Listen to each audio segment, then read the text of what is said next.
Johnny, would you be so kind as to do the honours, please? Previously on Dark Heresy in the desert. Yeah. Desert Heresy.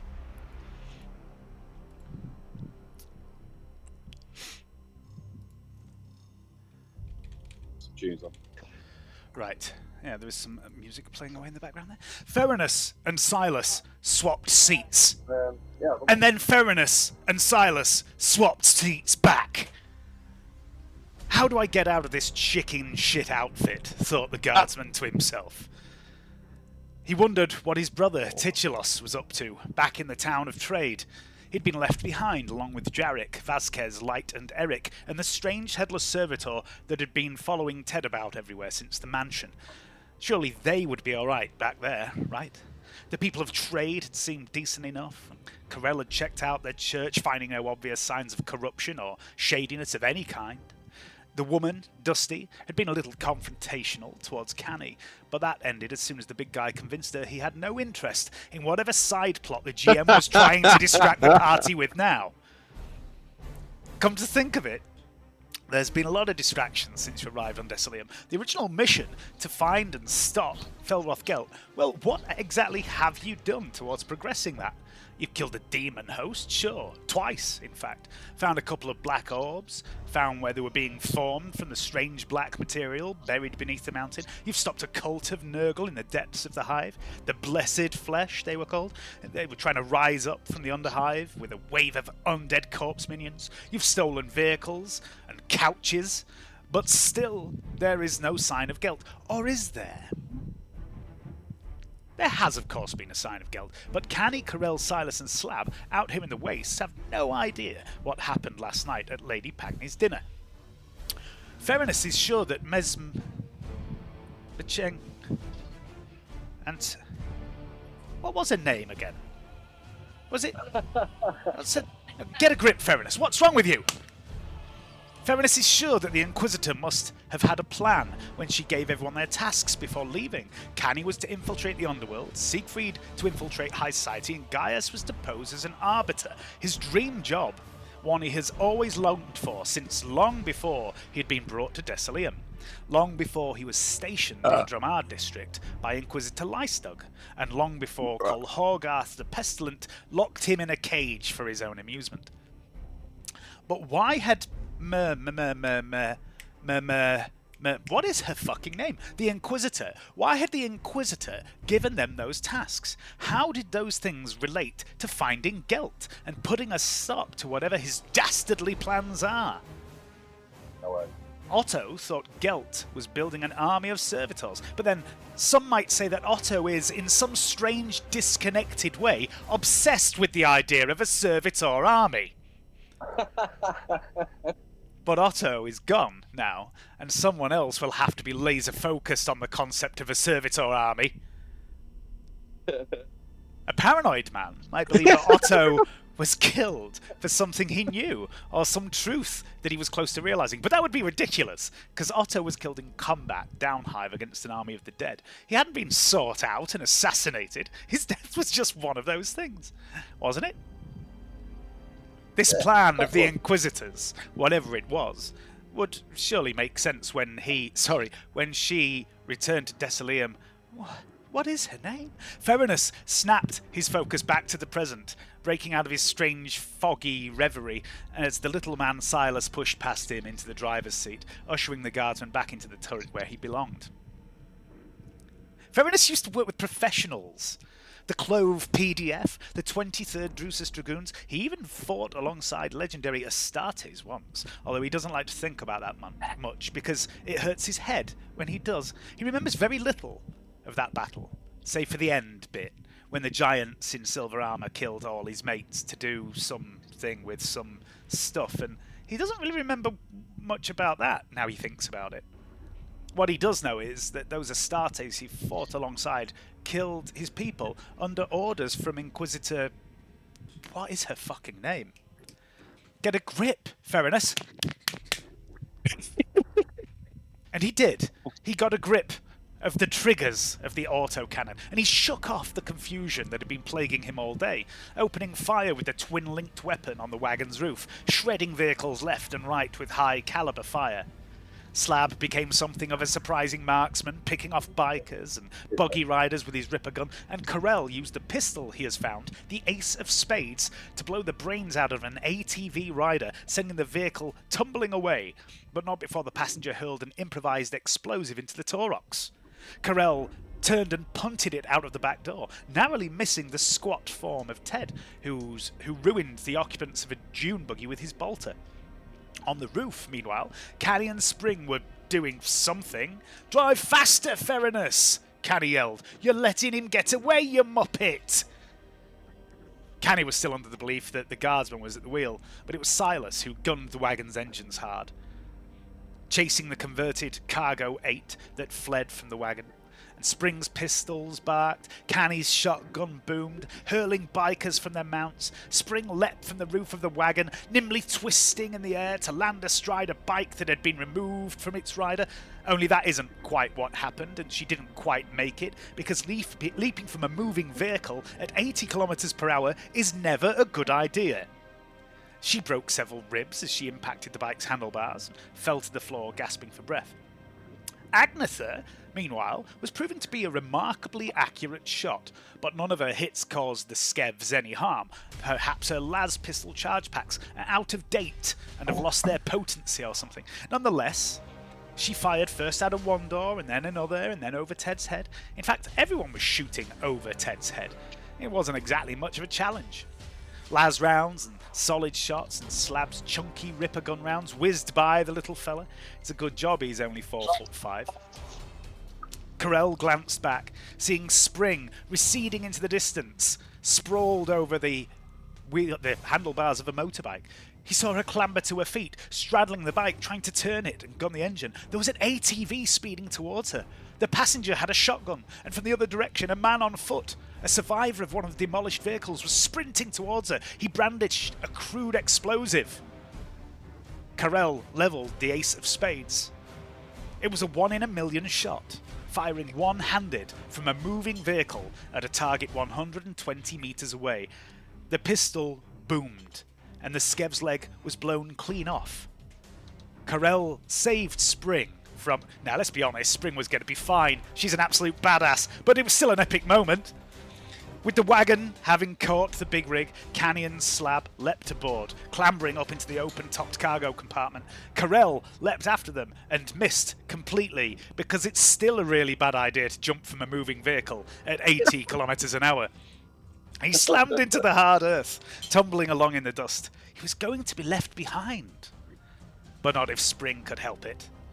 The absolute badass young lady revved the bike, aiming straight at Officer Karrel Hardhat. She reached out, fingerless gloved hand, a big gap-toothed grin on her face since she knocked a couple of teeth out a few minutes ago. She grasped Karrel's hand and pulled him onto the bike. At least that would have happened in a really cool Hollow movie. But the reality of the situation is that Spring is about 9 stone wet through, and Karrel weighs a lot more in all that armour. And what actually happened was that Karrel's weight dragged the girl from the bike, almost dislocating her shoulder in the process. But it was a good bonding moment, right? Meanwhile, Canni and Slab faced off against the hulking, obese, disgustingly fat blob in the back of the big rig. Big Cleave, whose name you would never learn, was a horribly disfigured, twisted mutant with a horn jutting out of his head and tentacles for legs. He was an abomination. "Blood for the blood god!" yelled Canni. "Skulls for the skull throne!" yelled Big Cleave. Big Cleave was big, and Big Cleave's big cleaver was bigger, and Big Canni took the mutant to pieces with his own set of implements, made for him by Vernetta with love and care. Ferinus leapt from the wagon, clambering into the big rig's cabin and convincing the weedy little driver to leap out, never to be seen again. And with that, your task was done. You had more wheels. Silus and Agnetha headed back to the town of Trade to pick up the guardsmen, while the rest of you boarded the rickety, rusty big rig and headed off towards the city, Desilium Primus. Meanwhile, deep in that very city, Vernetta, Gaius, Siegfried, Hannibal, and Seraph waited in a club for Pench, Trantia, and Neas to conduct a deal with Diego, King Sanchez's right-hand man. "We've got a problem," Neas said over the box. "Trantia's glowing." "It's my powers," she said. "They're awakening, or rather, returning."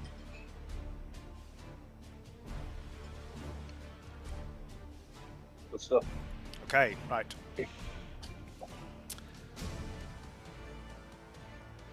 Where is the map? There is the map. Let's start with this one.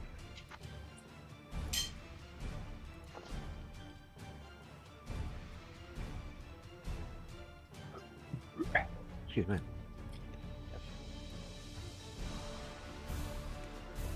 Okay, it's a little after midnight.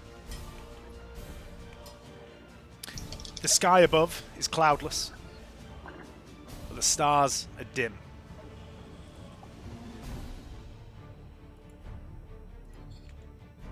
Oops. Nice one. Nice one. Not as dim as Slab. No. Slab and Canni are of equal intellects, remember. Eyes. The stars are dim, barely visible through the constant haze of Desilium's atmosphere. Up here, on the eastern flank of the mountain that stands maybe 50, 60 kilometers south of the city of Desilium Primus, you can see vast, fat sprawl of the city north of you, an ugly scab of steel and ferrocrete, clinging to the surface of this dusty, arid planet like a blister. The spires of the noble houses reach towards the heavens, each one home to the wealthiest families, those to whom all others in the city owe fealty in one way or another.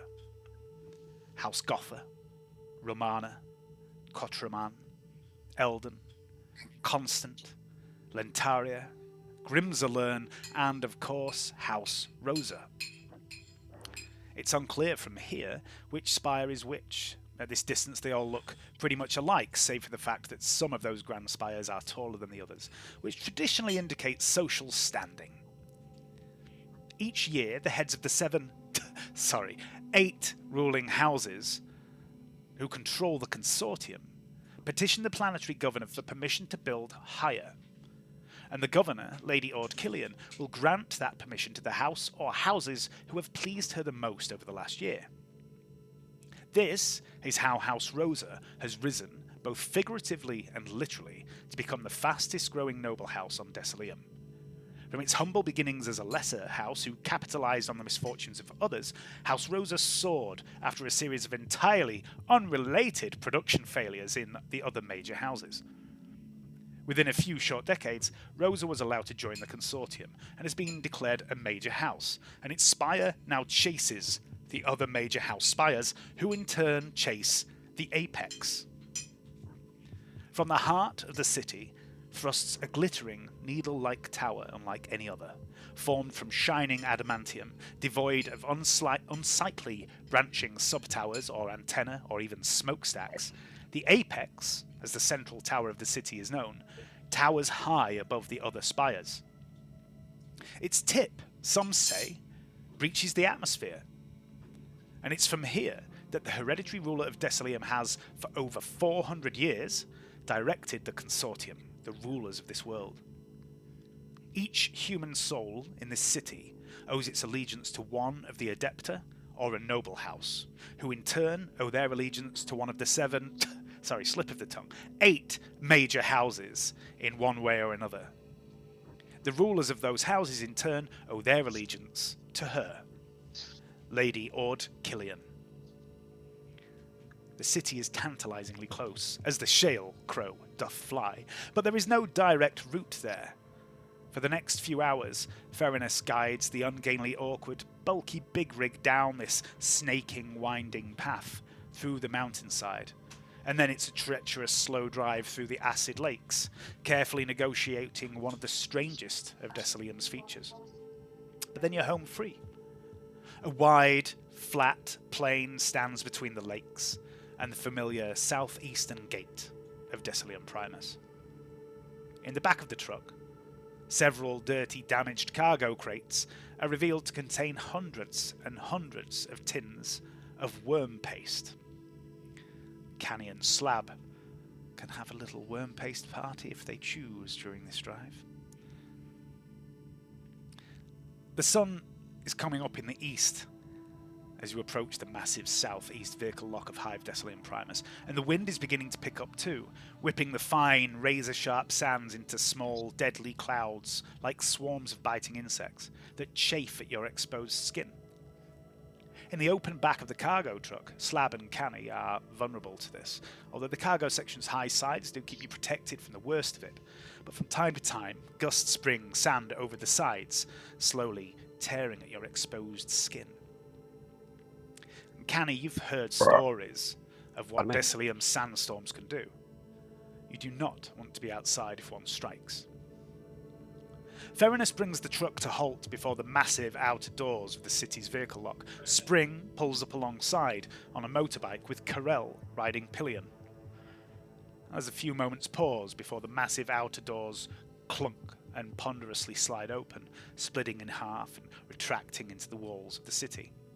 Inside, the cavernous vehicle lock awaits, and a trio of red-armoured sanctuaries loiter around inside, peering at you. Two of them casually cradle autoguns, while a third wields a chunky-looking shotgun. One of the autogunners, resting the rifle in the crook of his arm, sticks a smouldering IO stick between his lips and beckons you forward into the vehicle lock. Ferinus puts the truck in gear and guides the vehicle inside. Spring, likewise, brings her bike in. The man then holds up a hand, indicating the vehicles to stop, and the outer gate slides shut again. Ferinus hits the brakes, the truck lurches to a standstill. Spring drops her feet either side of the bike, engine idling. The smoking sanctuary casts a sideways glance at Spring and Karrel on her bike before moving over to the truck. He gives it a good looking over as he approaches, before tapping on the door of the driver's side with the barrel of his autogun. Ferinus pops the door open. The sanctuary makes a gesture, swiping his hand before his throat, indicating to Ferinus to kill the engine, and Ferinus takes the hint. "Morning, officer," says Ferinus. "Morning," says the sanctuary. He peers past Ferinus at Ted, seated in the passenger seat. "We're not expecting any deliveries this early?" He peers at the cargo container on the rear of the truck, where Canni and Slab can be seen peeking over the hide sides. It's obvious to anyone that this truck is heavily modified in some way. He turns his attention in general to all of you. And he says, "Papers, please." Do we recognise, do you know the one that Silus dealt with? Do we know his name, or do we recognise him anyway? Silus had a contact who was a bit... He does, but you've never met him. We not meet him on the way out? No, you didn't come out this way, did you? We vanished in...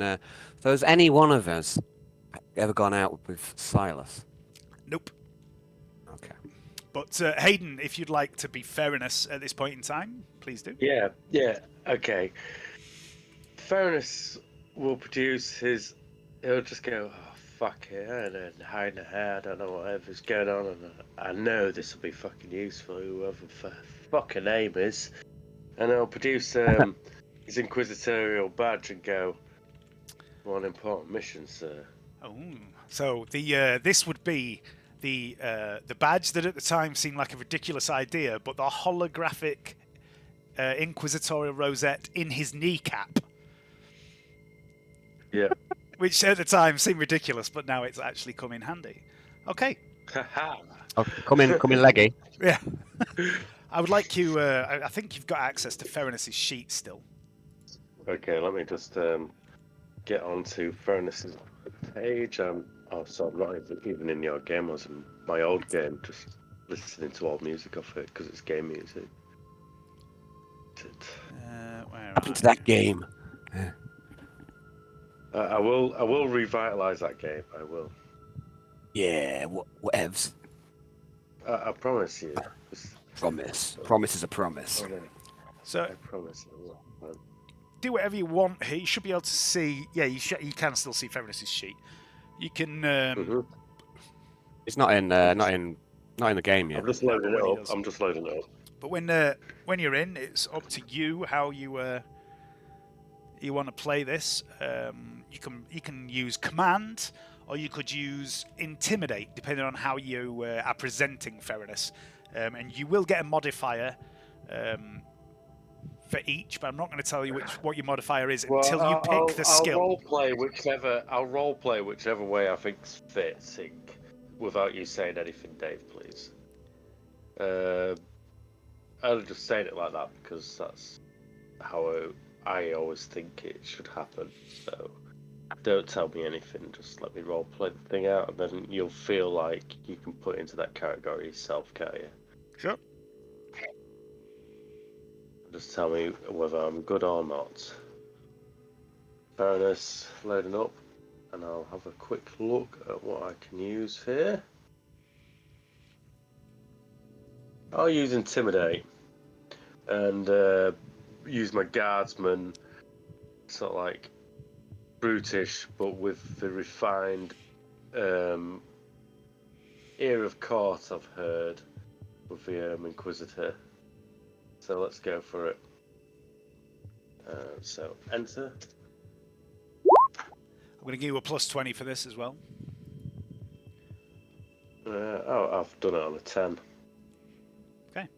So 6.8 with your extra 20. Ferinus swings his legs out the cab, rolls one trouser leg up, and reveals the holographic inquisitorial rosette. And this guy straight away, he takes a step back, his eyes go wide, and he drops the IO stick that was in his mouth. It just sort of falls out of his lips, and he seems to smarten himself up. And he looks over at his two companions over by the main lock, and he says, forgive me, sir, my Lord, sir, I don't... yeah, of course, understood, important missions, yeah. We all have important missions, don't we? Yes, sir. Open the gate. Nods at the gate and gestures with his hand without saying anything, as in to raise the gate, and then looks the man dead in his eye. There's a brief moment here where the guy says open the gate, and there's a little pause. I'd like you to make an awareness check for Ferinus, please. I think I trained at Furnace in awareness. I did, it's got 50. I never passed one though. It's the curse of it. I told you, I shouldn't have said it. Why did you say it? I don't know why you said it. I shouldn't have said it. I told you, this is how magic works. Okay, and then the sanctuary then repeats himself and says, I said open the gate. Chop chop. And then there is a distant clunk, and you see the secondary door, the inner vehicle lock door, begins to ponderously slide open. And he steps back and he salutes you. He tries to make the sign of the Aquila while holding onto his rifle, and it all gets a bit awkward. He looks quite intimidated. He looks quite scared, in fact. And he beckons you to go through. I'll nod, get back in the truck, wave my thanks to the man without saying anything, and give him a sign of Aquila properly, and get back in the truck and drive us all through. Okay, and Spring strikes up the bike and she whispers to Karrel, yeah, I fucking thought so. She revs the bike and she ponderously guides it. She's a bit wobbly on this bike, it's a bit big for her, but she guides it forward following the Cargo 8 truck. And as she passes by the guard, she just gives him a friendly pat on the bum before revving the engine and speeding off after the truck. So, you've made it through security. Yeah. There was many ways that could have gone down, including violence. Yeah, that's my simple way. I even had a map prepared, just in case that was the case. Sorry, Bob. No, it's all good. There was no right or wrong way to do it. I just didn't want to not have a map prepared in case you started a fight. God. So, now you're back in the city. So now it's maybe time to discuss amongst yourselves what you want to do. Because at the moment, you are homeless. You don't know where the others are. You're not really sure what you're up to anymore. I mean, it's kind of entirely up to you guys what you're doing these days. Nobody's in charge anymore. In charge, says Canni. Yeah. You all know that obviously Gaius and Vernetta were put in charge, but Gladstock had overall command, but Gladstock is no more as well. So Oh,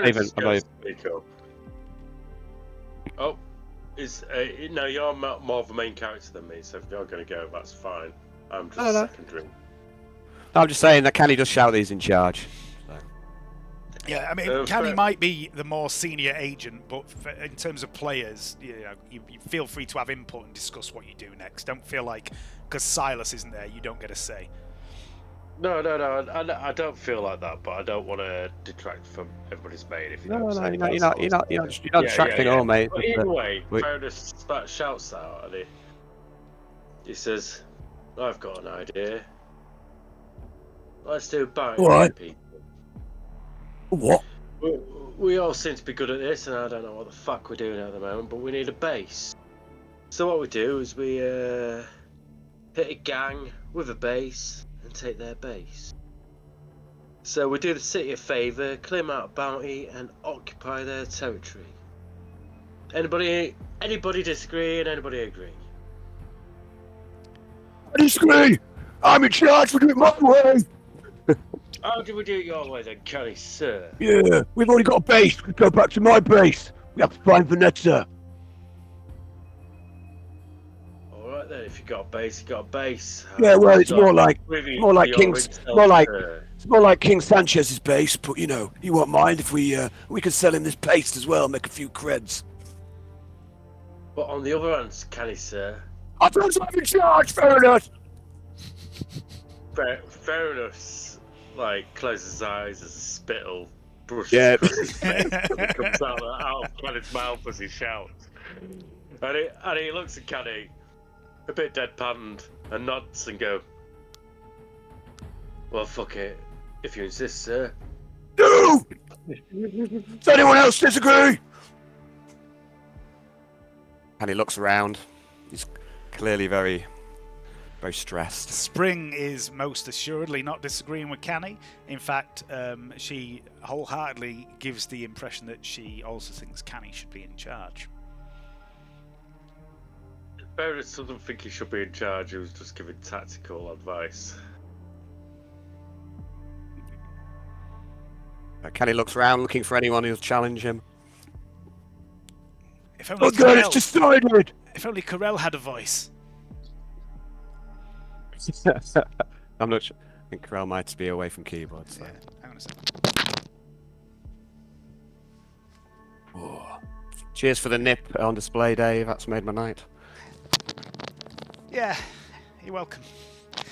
What was this? Did I miss it? You missed Dave. You missed the bacon nip. I was just flashing my nips at you. Blink and you miss it. Blink and you nip it.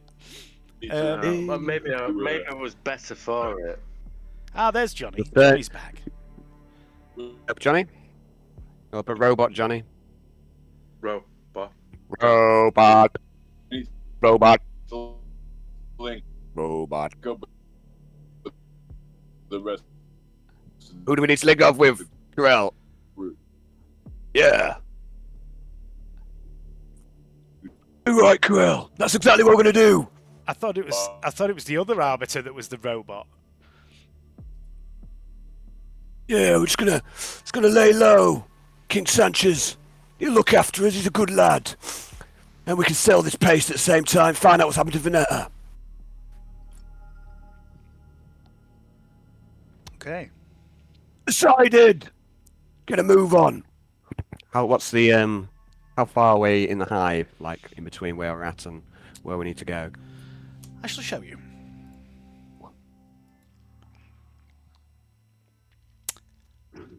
So, here is Hive Decilium. Every bit of Hive Decilium you've ever been to is marked with a number. Ludmilla's Den, which is where King Sanchez's base is. Is it in the Workers' House district? It's number 7. Ignore that little green line. That's a route from Port Gaia that I can't remember why it's on there. But it's probably about the same sort of spot, really. So Port Gaia, the main spaceport, is to the east of the city. You're currently in the southeast corner of the city. So you've got to travel up considerable amount of levels, and also about a third of the way into the hive. You estimate it's probably going to take you 3 or 4 hours drive to get to Ludmilla's den. Let's go then.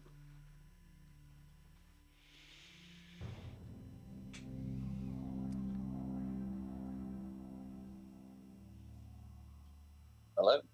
Hello. Yep. Go, go, go, go. I was waiting for our boss to speak up, sir. Just Alan. phased out there for a second. Yeah, get going. What are you waiting for? I'm gonna have a nap. You drive. That's a good point.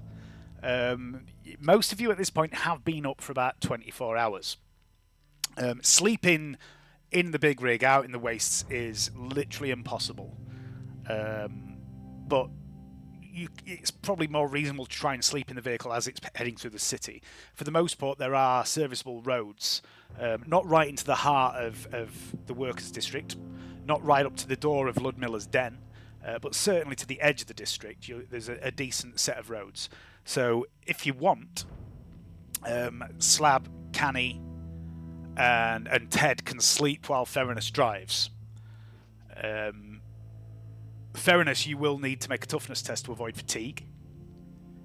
Oh, amazing. Karrel, you're on the back of Spring's bike. Obviously, it's really inadvisable to sleep on the back of a motorbike. Yeah. You can either stay with Spring and make a toughness test, or you can jump in the back with Slab and Canni. Stay with Spring. Okay. Yeah. There we go. 5 and 8. I gotta re-roll that with one of my fate points.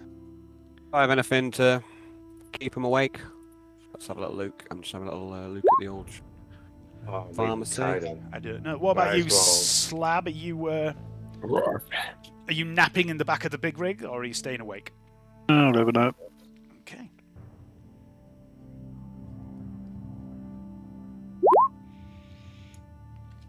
I might use a fake on that.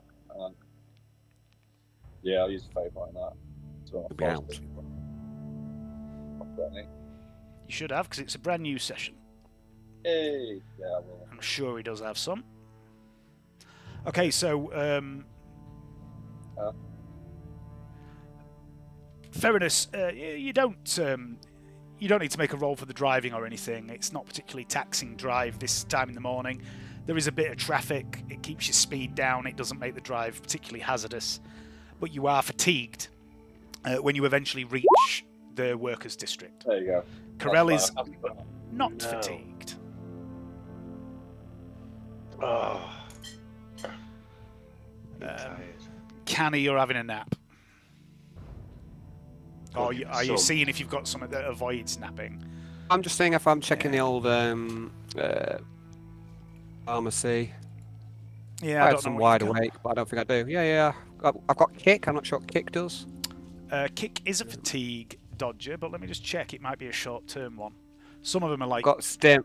Yeah. I've got stims, but obviously they're quite short term. Yeah, so that I've wouldn't got really help stims, you. And I've got. Well, it might help if we need it in combat, won't we? But it's quite short term. Yeah. I don't know what kick does. So Kick is removes fatigue and gives immunity to fatigue for 2d10 rounds, and it gives you fatigue when it wears off. Yeah, so it's not dissimilar to stim then. So Yeah. I'll before I go to sleep, I'll slide the dose of kick to Theranos in case he needs it. But Okay. tell him it's only a temporary fix. So save it to when he needs it. All right. Thanks, Canni. Yeah, if you want to put that in your inventory then, for Theranos. I'm just going to do a Yeah. little... In case we get into combat or anything, mate, you need to be wide awake, like I am. And Canni's going to proceed to then go to sleep. Okay. Spring is... no, Spring has failed. Spring is also fatigued. But then again, she probably would have had a -10 on that as well, because she took something earlier. But Spring has her own supply, should things get a bit gnarly. Dave, can I ask, how many days have passed since we left trade? Days, none. None, okay. Yesterday morning was when you fled the mansion. You then walked from the mountains to trade. You got there about 1 or 2 in the afternoon. You spent a couple of hours there, and then you drove from like sort of early evening all the way through the night. You had the car fight at about midnight, and then you've driven for about another 6 or 7 hours back to the city, and then another 3 or 4 hours on top of that to get to the workers' district. So it's probably going to be about late morning, midday-ish by the time you get there. And all the different groups are a little bit out of sync at the minute, so I'm going to try and get them all back together. On the timeline, at the very least. Okay, so we'll come back to what those guys get up to while we bring everyone else up to speed. So... just one sec. I'm speed away for King 1 tip. Yeah, no worries. Hayden, could you give me a toughness test for Silas, please? Yes, I can. Just get to couch sheets. But I've got a Furnace up, but not Silas. Silas Cassidy. Toughness test, you say? Yes. Well, toughness is something I didn't design this character for. But I'll try as damn hardest to pass it. Do that. Okay. Smell bacon. I'll pass it. No, 3 degrees of failure.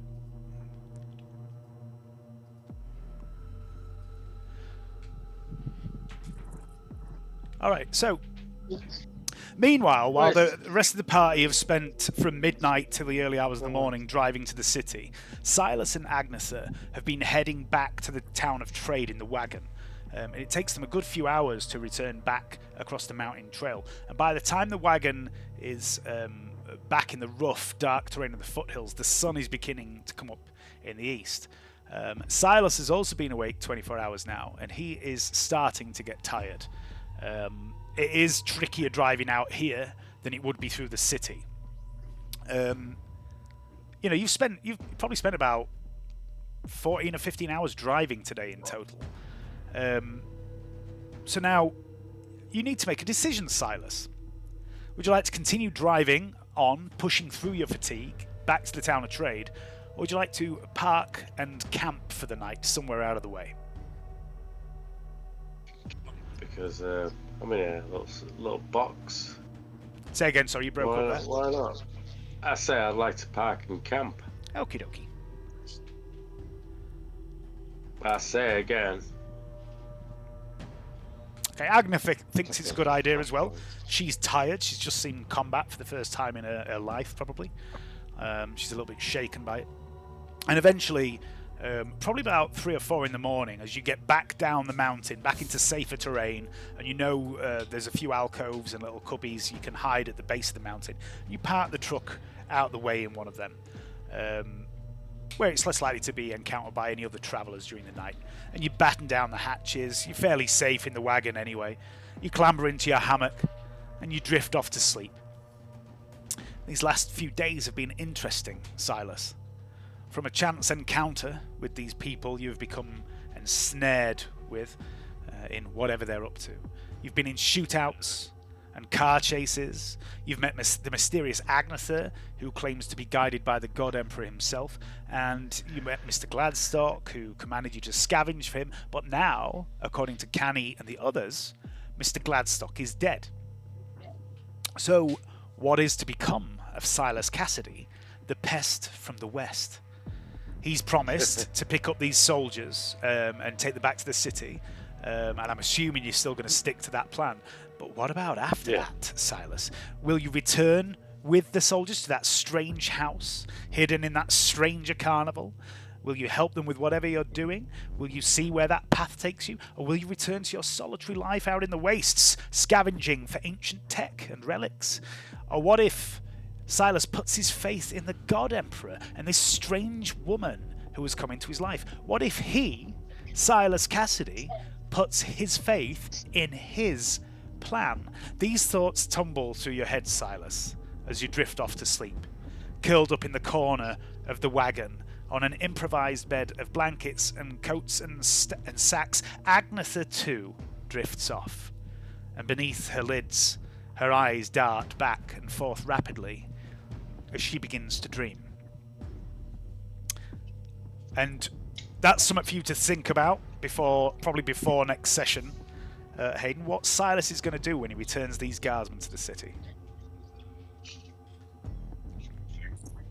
However, several hours earlier, up Hive, in the recreation district known as the Workers' House, in a seedy nightclub known as Ludmilla's Den, "We got a problem," Neas says over the vox. "Trantia's glowing." "It's my powers," she says. "They're awakening. Returning, perhaps." I'm going to put you on a new map. Everyone in this club's going to die. Seen it before? No, but I can just tell. Just got a feeling. Got a feeling. I wouldn't bet against it.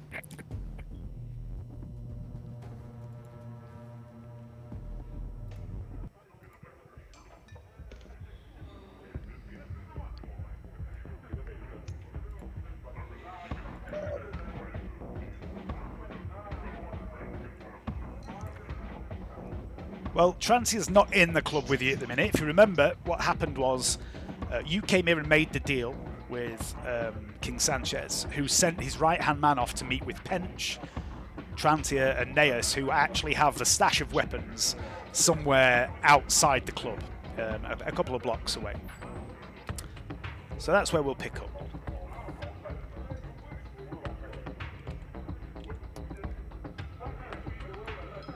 You've come here to sell weapons, armour and assorted equipment. Loot, one might call it, taken from the pressure point mercenaries killed in the shanty town, where the entrance to the mansion should be.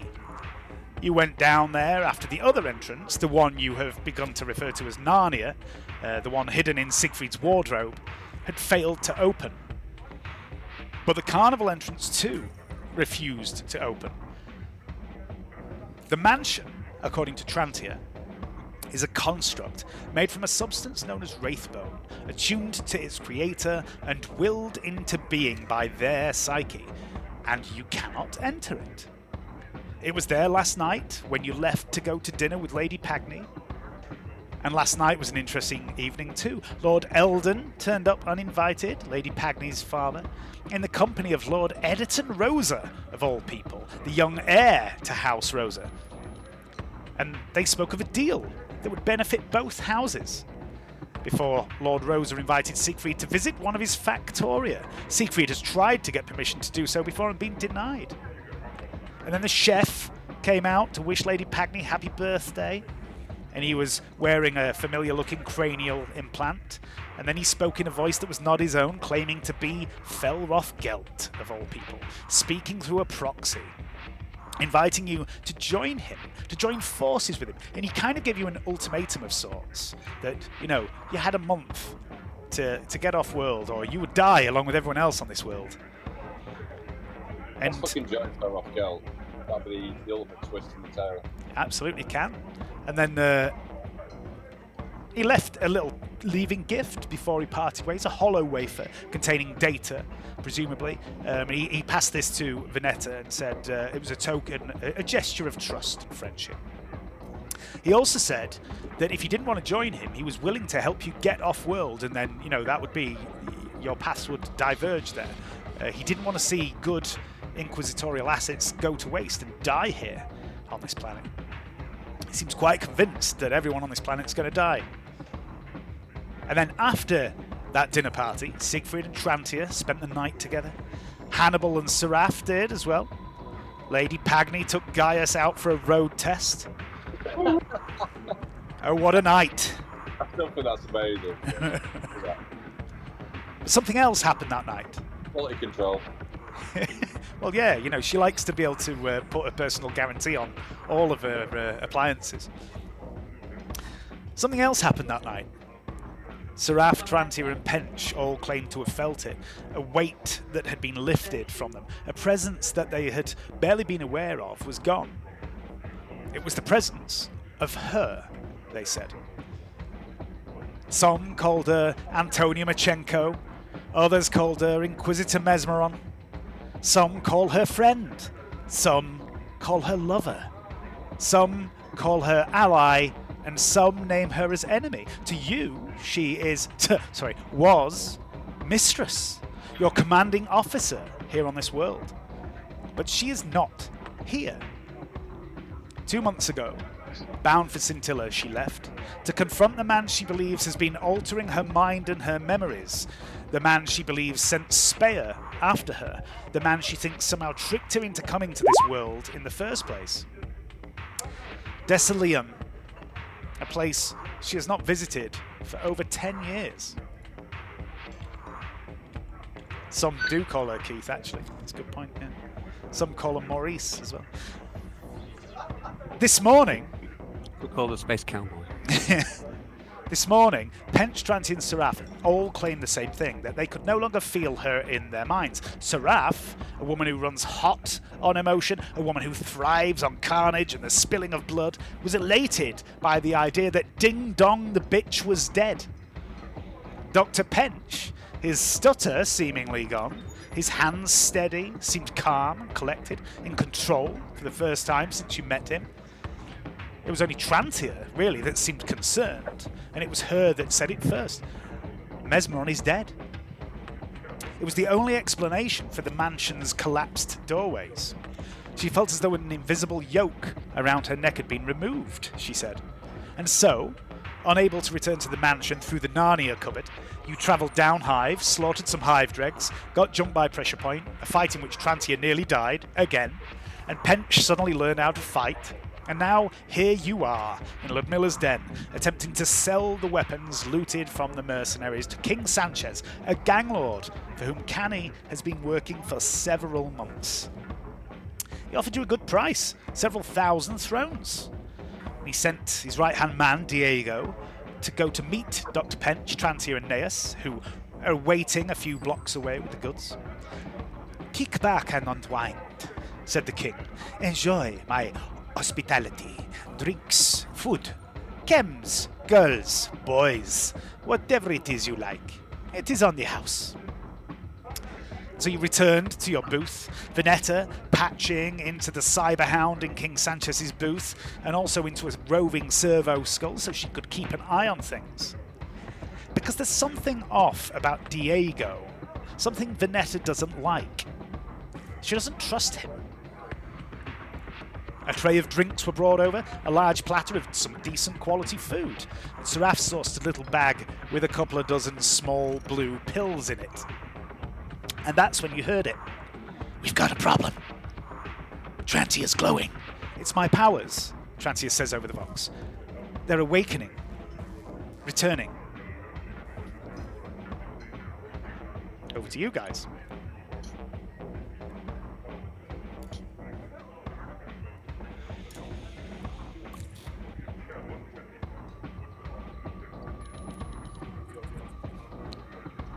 We've lost voice, Alan. We've only got video, Alan.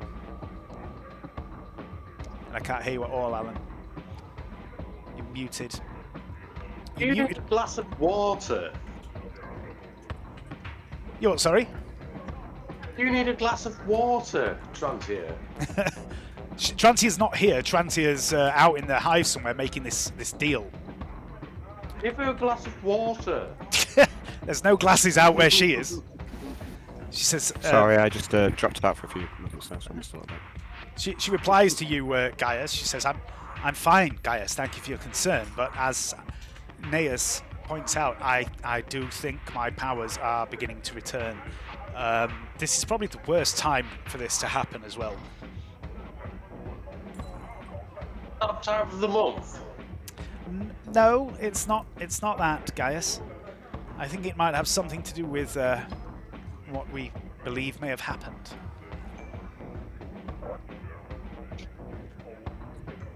Netta will roll her eyes with Gaius.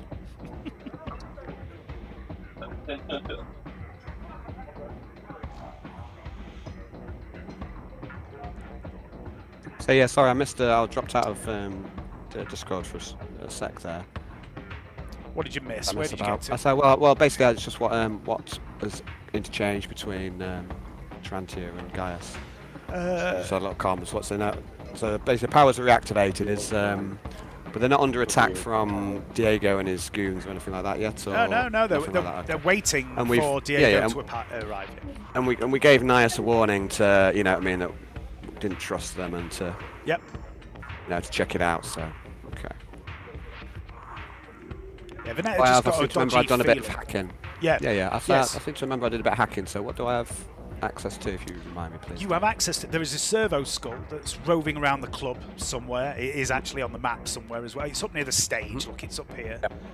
And you also have access to Rover, who is here in the booth with King Sanchez. King Sanchez has got a privacy field around his booth, so you can see very vague, indistinct shapes, blurry shapes. You can see he's in there with people, but you don't know who until you switch to like Rover vision. Does Rover have hearing as well? He does, yeah. Is he inside the privacy field? He is, yeah. Okay, well I'll focus on that then. I think. Okay. Switch to Rover view. Okay, what's everyone else doing? Siegfried, Gaius, and Hannibal. Siegfried's gonna light an hour. Okay. There's lots of food and drinks on the table as well, by the way. That King Sanchez has had sent over for you.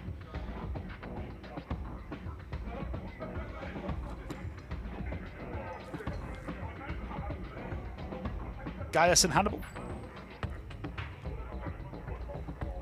Just having a drink. I'll have a re-turkey sandwich.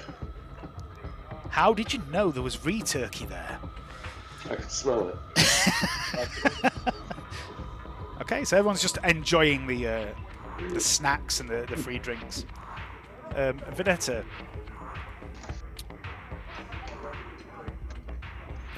You, just a second.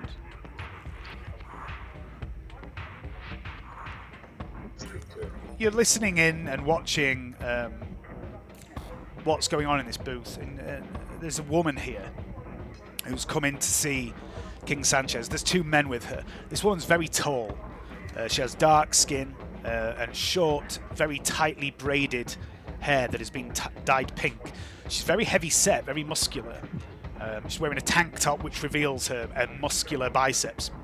And there's two men with her. These two men, one is short, his hair is grey. He has a long droopy moustache. He's quite slight of build. He wears a wide brimmed hat and a brightly coloured poncho that almost conceals the fact that he's clearly armed. And you know that weapons were taken from you, from most people. You maybe got yours in, I can't remember. But this guy is armed. It looks like he's got some pistols on his belt. The second man is a bit older, maybe in his 50s. He's got grey hair. He's a little taller than the first man, but he's even slighter of build. He's quite skinny. He wears thin, wire-framed blue lens spectacles. But there is a bulge in his suit jacket, suggesting he's maybe got a concealed pistol in a holster, in a shoulder rig. You don't recognise the two men. You do recognise the woman. You don't know her name, but you have seen her here before. When you came here before, all those many, many months ago and had the wild night with Canni, you would have spotted this woman then. She's very distinct. The audio feed and the picture feed is a little grainy and scratchy in places because of the privacy field interfering.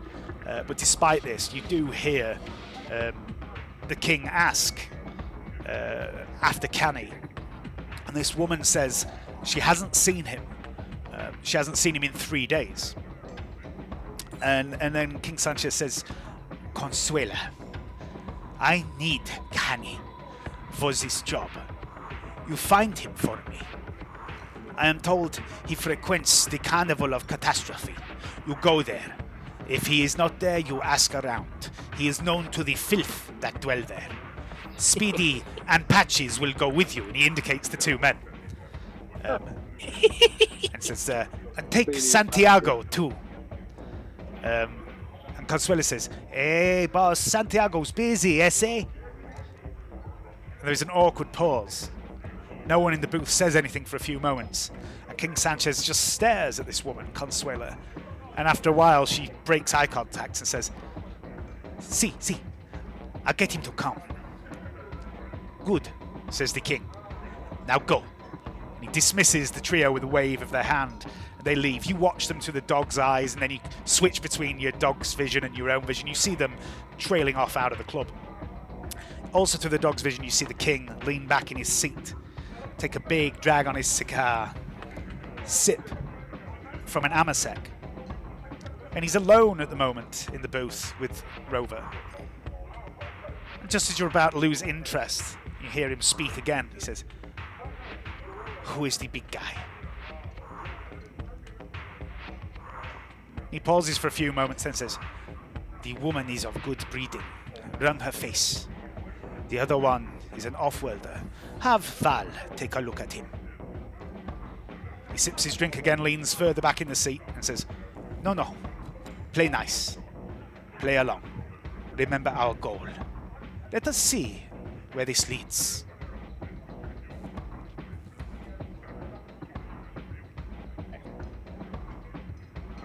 So I'll report, I'll switch out road vision and yeah, I guess I'll report back to the group. It looks like they made contact with our on the outside.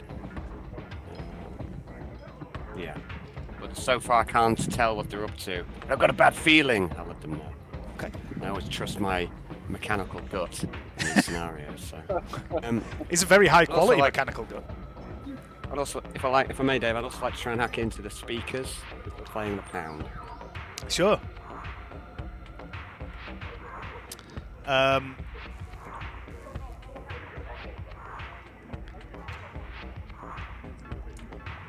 Give me a tech use test. Let's make it a -10.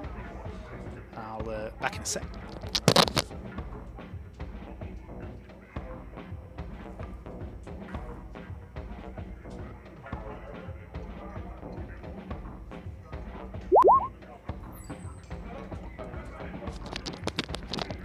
What we got? 2 degrees. Oh, very good. 2. Okay. Yeah. You access the noospheric controls. You realise that the lighting, the audio systems, all the entertainment system in here are pretty high spec actually, and they're all connected through noospheric technology. You can also tell that it's being controlled by the guy at the very north end of the very north end of the map, behind the stage, which is quite obvious to anyone really. The DJ's up there. You might recognise him. Let's have a look. Yeah, so give me a perception check, please, Vernetta.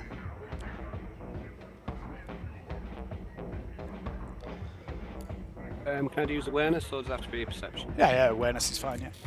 I actually meant awareness, so keep saying perception. Success. Okay, so yeah, you see this guy at the very north end of the room behind the large entertainment system. He's the one that's bopping about, making all the music.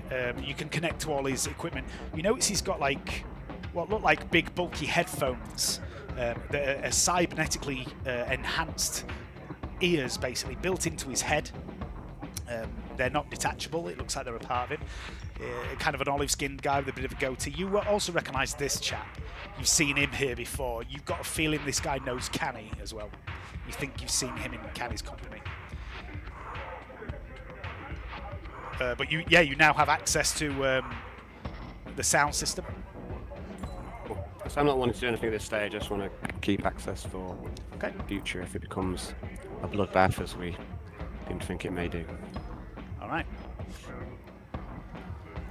Over the Vox, you hear Gaius' voice.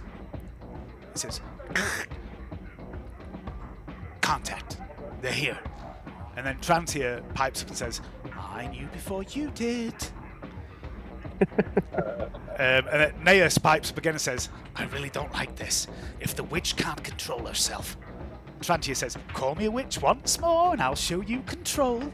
I'll be fine." I'll just copy to easy names. She's on our side. Okay. Give me a fellowship test, please, with plus 30. On the shoot sharpness.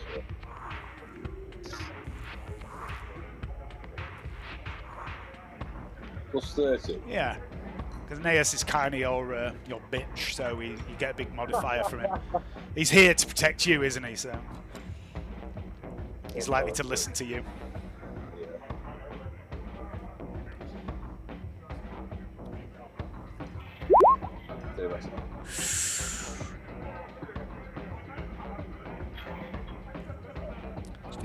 Okay.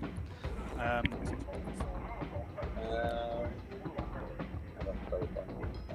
don't think Siegfried's got any, has he? No, yeah.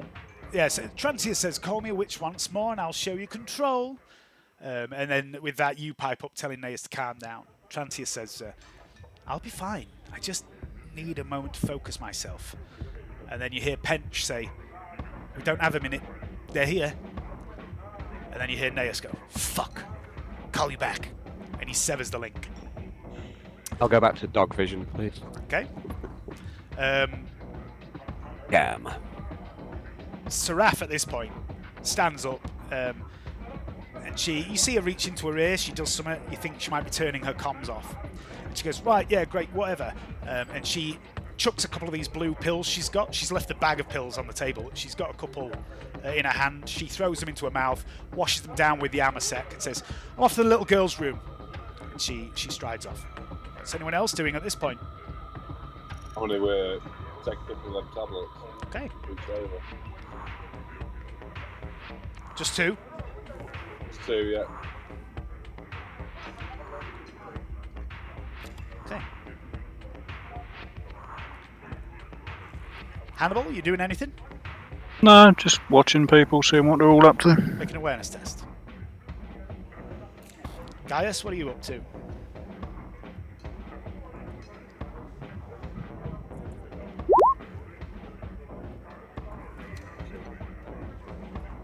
Have we lost Hayden already? Soon! So soon. Sorry, I forgot I was muted. All right. Because he's speaking into the microphone. I say Gaius is just he's going to take in the situation and not react straight away, because he's not a man of flesh and fear anymore, is he? No. So, also, if anything does go wrong with Trantia and Pench and Gaius, there's not a lot you can do from here, is there? Apart from maybe bum rush King Sanchez and stab him. yeah, that's it. If I die, I can always make Operation Brain Escape from a little tractor radio controlled brain car. Okay, so yeah, you're just sitting tight at the minute. Hannibal, you look around the club and you see Seraph. She heads off down into the south towards the toilets down there. You see there is a sign indicating where the toilets are. You look around, most people here look like they're a bit inebriated in one way or another. There's a lot of people dancing. Even people not on the dance floor are moving to the music. It's almost hypnotic. You notice there's a couple of heavy-set ogring chaps just skulking around the place, keeping an eye on people, watching for trouble. There's a few normal human bouncers, there's waiters, waitresses, there's strange kinky BDSM dancers on the dance floor. You see the pig skull floating around. You don't notice anything untoward. Everything looks above board at the moment. Looks like a perfectly average lower mid-hive nightclub in the middle of the afternoon. The thing about this city is there's rolling shift changes because there's so many workers. If you had everyone changing shift at the same hour, there'd just be absolute carnage. So there is like shift change in all the factorums every hour, which means that there's also people coming off shift every hour, which means places like this are open 24 hours. Okay. Let's have a look. You're all just sitting tight. After a few more minutes, I'd like everyone to make an awareness test, a site-based awareness test.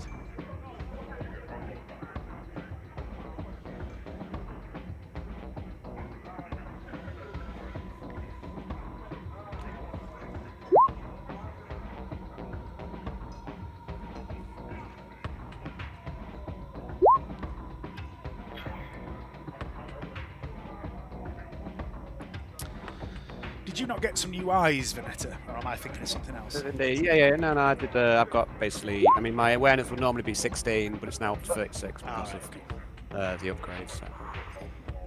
Awareness.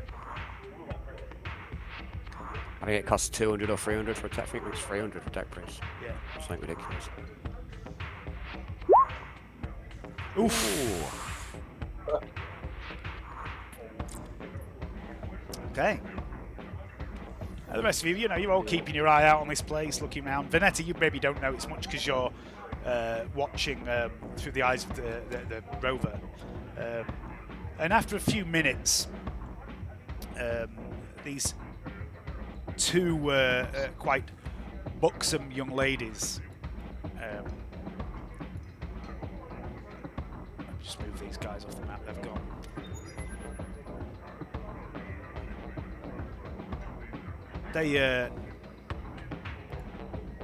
They appear in King Sanchez's little booth, and they're not talking about anything important, Vernetta. They're just chatting. King Sanchez is flirting with them and occasionally making them pour drinks. They're pouring at him. He's pouring at them. It's all a little bit weird and creepy. You maybe don't want to watch that for too long.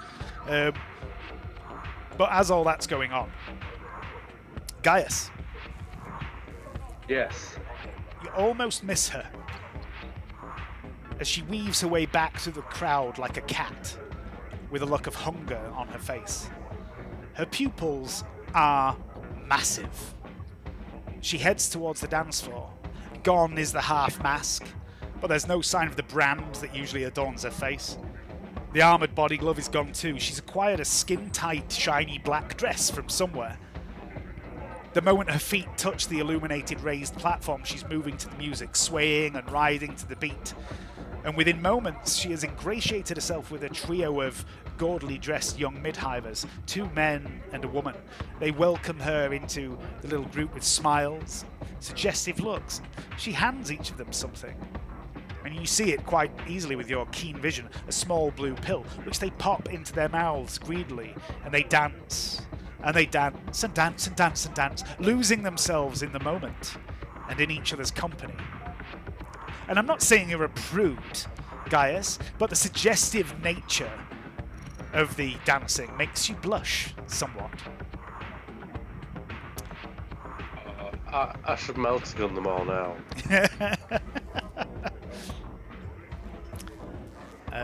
Gaius, this is a wretched place, no mistaking. It is a den of sin and iniquity, if ever there was one.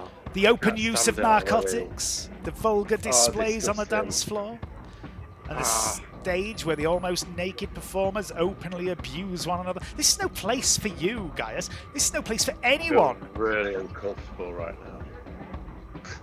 These people are debased degenerates, Gaius. That's what they are. Filth, scum, the dregs of society, out here drinking and partying and doing God knows what with each other's body parts, and when they should be paying homage to him on holy terror. And then you think back to last night, Gaius. To your own evening of fleshy pleasures with Lady Pagny. Well, But he thinks to himself, well, that wasn't really me. No, I was going to say, I say pleasures, but for you it was a little odd. somewhat strange experience. There's no denying you felt some sort of a thrill, a rush of endorphins that come with such encounters. The whole thing probably left you feeling a little bit cold. It didn't quite feel real. It was more of a mechanical, calculated experience than the joining of two bodies in the heat of the moment. And then Serena snuck in and crept you out of Lady Pagny's room in the dead of night and told you she'd done something to Lady Pagny to help you forget the experience because she would feel guilty in the morning when she sobered up. You were used, Gaius, like a machine or a toy.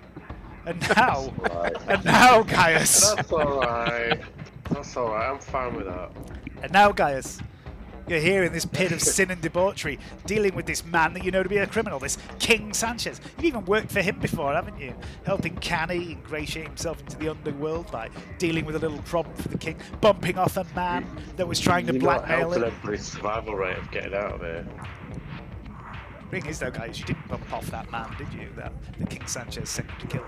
You had a moment of pity for him. You sent him away with his young son.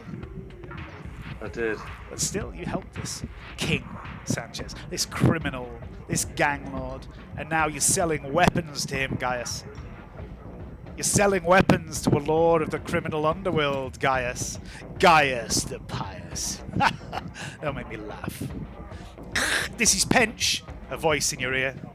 We're done. We've got the cash.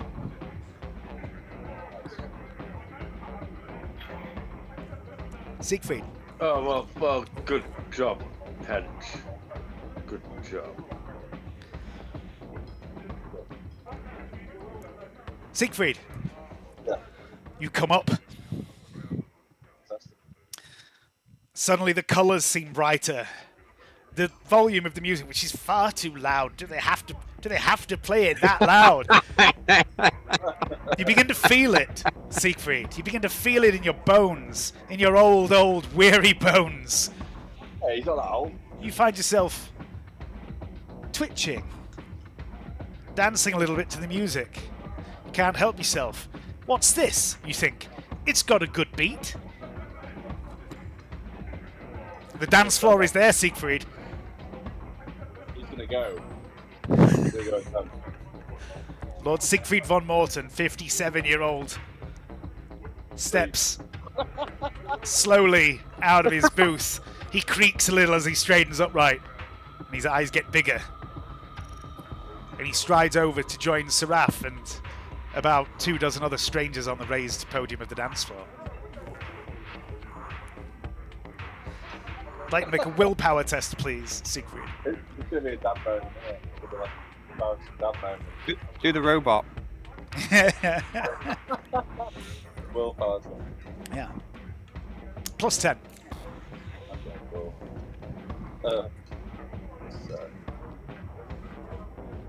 Let's see if I do any stupid dances. Oh, I pass. Good. For a moment, you feel young again, Siegfried. You feel like a weight is lifted from your shoulders. You forget that you're so far from home, that your family was murdered, and that you're a wanted murderer that's faked his own death, and you forget the weird shit you've seen. You forget the strange visions of the wormy-faced man that you remember from your childhood. You forget all the killing. You forget the paintings. You forget all of it. You forget the name Dick Pincher and Silas Malore and all those other things that seemed to happen so very long ago. And for a moment, you were just Siegfried, and you're getting jiggy with it, with Seraph and her new friends. And you're cutting back, you're unwinding, you're having a nice time, and you can lose 3 insanity points if you'd like. Oh, cool. Excellent. Yeah, nice one. Yeah, I like that. And I'm just going to go for a wee. Back in a sec.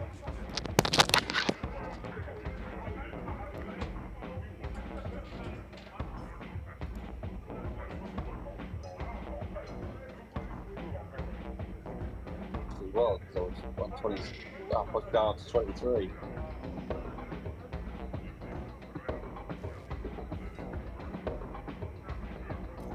Powers of dance.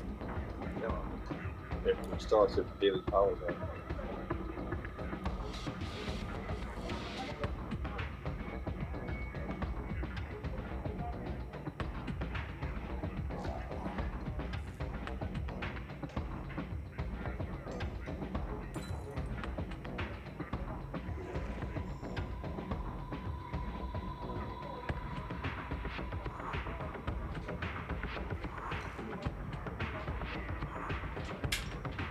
I really like this silent one. Nice to be forward. Okay, so the deal has been done. Trantia Pench and Neas have got the money. Siegfried is off dancing. Seraph's with him at the minute. What would you like to do?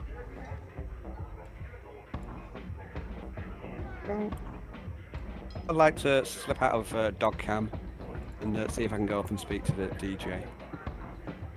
Okay, yeah, of course you can. We're coming to Granny. Granny, you've got to get yourself have a dance. Was that Canni you were talking to? Tranny, I think. Oh, Tranny. Come here.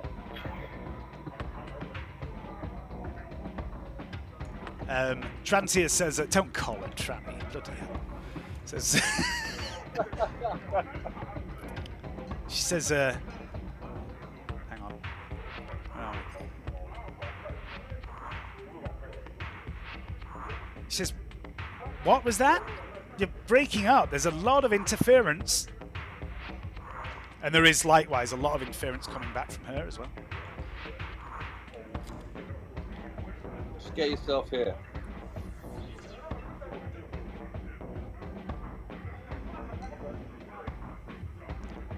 Says, what? In the club?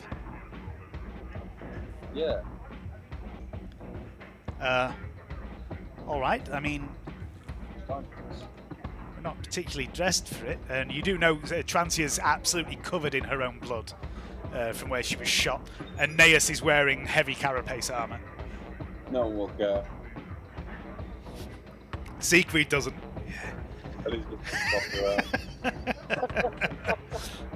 She says, "Oh, okay, very well. I'll be there shortly." Vernetta, you head over to the DJ. He's bopping away. Try and get his attention. He looks at you and he sort of looks at you for a moment, then his eyes go wide. He says, Can I, this is probably cheating, but can I use my link to the sound system and presumably, I don't know if he's got any way of speaking to any sort of comms or anything, so I'd like to be able to hear him and speak back to him through his own. I mean, he's got these headphones built into his head, so you imagine you probably can, yeah? You're a part of his system, so you can speak to him through that. Well, I'll cheat a bit and probably give him a bit of a reveal, but I'll say, hey, I suppose you can play Cognite Joe, can you? No, I'll say to him, I'll say, have you seen Canni? Do you know where he is? He looks a little startled for a minute that you're in his audio system, and then he seems to recognise when he's like, it's Venice, Vernetta, something. Victoria. All right, Victoria, you're Canni's friend, ain't you? Oh, sorry, he doesn't speak like that. He says, "Oh, you're Canni's friend, yeah. Santiago, I am too Canni's friend." I'll say, where is he? Have you seen him? He shrugs, says, "No, S.A., I've not seen him for 3 days, I think." Okay, well, tell him. When we're looking for him. Sure. I tell need him. I tell him you pop by. If you see him, you tell him I say hi, yes? Give him the thumbs up. Okay. Okay. I shall head off then. I shall go back to the group, and I'll comms into the rest of the group and say, right, mission's been done. It's time we get back to our group. We need to find a new base of operations. Got the money. I'm not here to dance, Siegfried. What? You muted Johnny. Johnny's literally muted in game and in reality. I'm the only one left, Dave. It's just me and you. Hayden's still in. And Dave. I think everyone looks muted. I don't hear anyone else anyway. So, but no, I'll try and round to the rest of the group and say we've achieved our objective here in the club, haven't we? We didn't. Yep. Have anything over to do here than That's what you came here for, was just to sell the stuff. Yeah. So I suggest we try and get back to the rest of the team. Okay. I'd like to try and keep access to the system here if I can. Yep, it's obvious that there's going to be a bit of a range on it, but you might be able to remotely hack into stuff again in future, but it will get progressively trickier the further you are away from it. Mm-hmm. Yeah, of course. Yeah, but it's handy to try and keep Yep. foot in the door. Yeah, I'll try and round up the squad. So they've got the money. Let's get out of here. This music's too damn loud. Fucking I pound. think I'll turn the music down just a few decibels. You see Santiago like fiddling with stuff, checking connections. All right, so yeah, so Vernetta's trying to herd you all out of the nightclub. Is everyone going with her? Yeah. Siegfried, you stay in. And that's how we lost Siegfried. He died in a pool of his own vomit at 3 in the morning. He was too old to be clubbing. It's the way he wanted to have gone. Okay, Gaius, are you heading out with Vernetta and Hannibal? We lost him again. So did Johnny respond? 'Cause I didn't hear him. Johnny's blatantly ignoring you, both as Johnny and as Siegfried. I'm back in. Anyways, mate, I'm trying to round us all up and get us out there. The mission's achieved. I've told you there's no time for dance. There's always time. So who's leaving?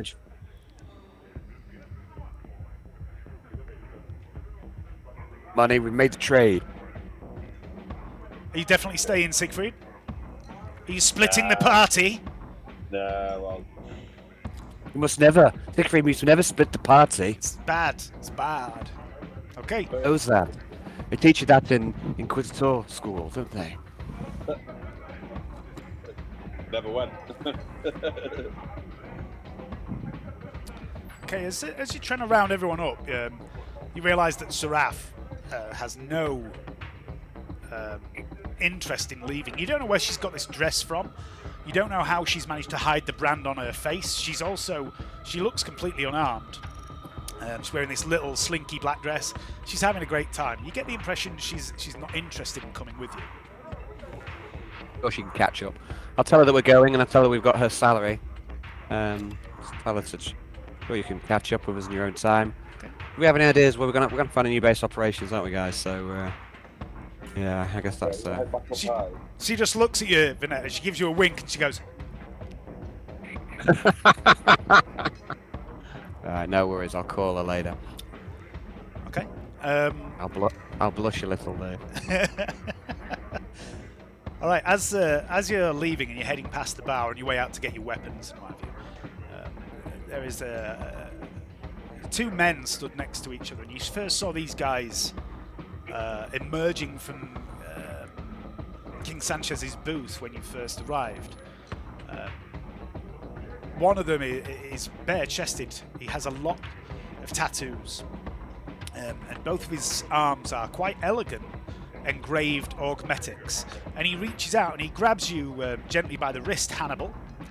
And you turn, at first you maybe think he's looking for a fight, but you turn towards him and you clock him. You recognise this guy as not only as the guy that walked out of the booth when you first arrived, but also you recognise his tattoos and his appearance.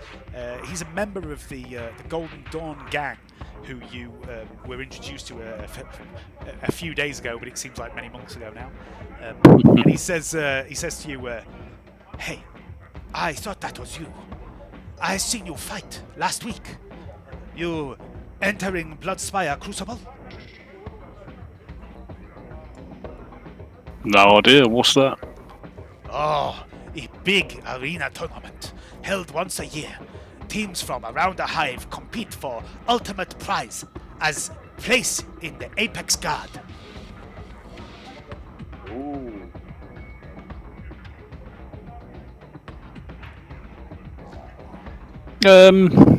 You got a flyer?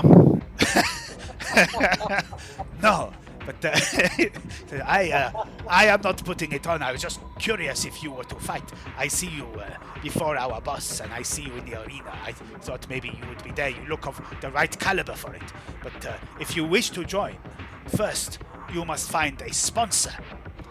Each major organization in the city, the noble houses, the adepta, the guilds, they put forward one team, 5 fighters in each team. Oh wow, this is cool. Yeah, we're probably interested in that. Well then, I suggest you find a sponsor, my friend. We'll have a look into it. Okay. Ding! You have a new objective. Maybe Lady Bagnell's sponsor will say. Okay, so if you do want to get in on this, there are a few options. Obviously, Lady Pagny, as a part of House Eldon, she could probably sponsor you. King Sanchez, maybe. Hannibal, you do have some contacts with the Golden Dawn. They were going to invite you back to their arena. That hasn't happened yet. They could potentially be persuaded. Also, Gaius has contacts in the Adeptus Arbites. Pretty much any major organization in the city can potentially sponsor you for a fight if you want to make an arena team and join this. But obviously, depending on which sponsor you get, that could have an effect on the game. For example, if Canni joins your team and you're sponsored by the Adeptus Arbites, things might go differently. Oh no. Oh no. But, oh dear. Lost Hayden. Yeah, he's 99 Hayden, I'm afraid you're on mute, buddy. turning to bear mode. 8:30. I mean, it's a strong showing. He could tell he was well oiled when he joined. Yeah. Yeah. When does this thing start? How long have we got? Weeks, days, months? It's in 2 weeks' time. Oh, you mean 5 years time then? Yeah. Well, no, Funny, because it's 2028. because what I'm hoping to do when you've got a new, the aim at the moment obviously is to find a new base of operations, and once you've done that, I would like to delve back into power play. So we'll start skimming through some days a little bit faster. I've got a number of reasons that I want to do that. Alan's very aware of what one of those reasons is. Yeah. But yeah, I want some time to skim on. But obviously, I don't like to just have weeks and weeks pass by without anything happen. So this Bloodspire Crucible is one of the things I want to happen during power play. There's also going to be a couple of minor missions will pop up. There might be some faction missions for your power play. So it's just an event to occur in the future. We've had a couple of these before.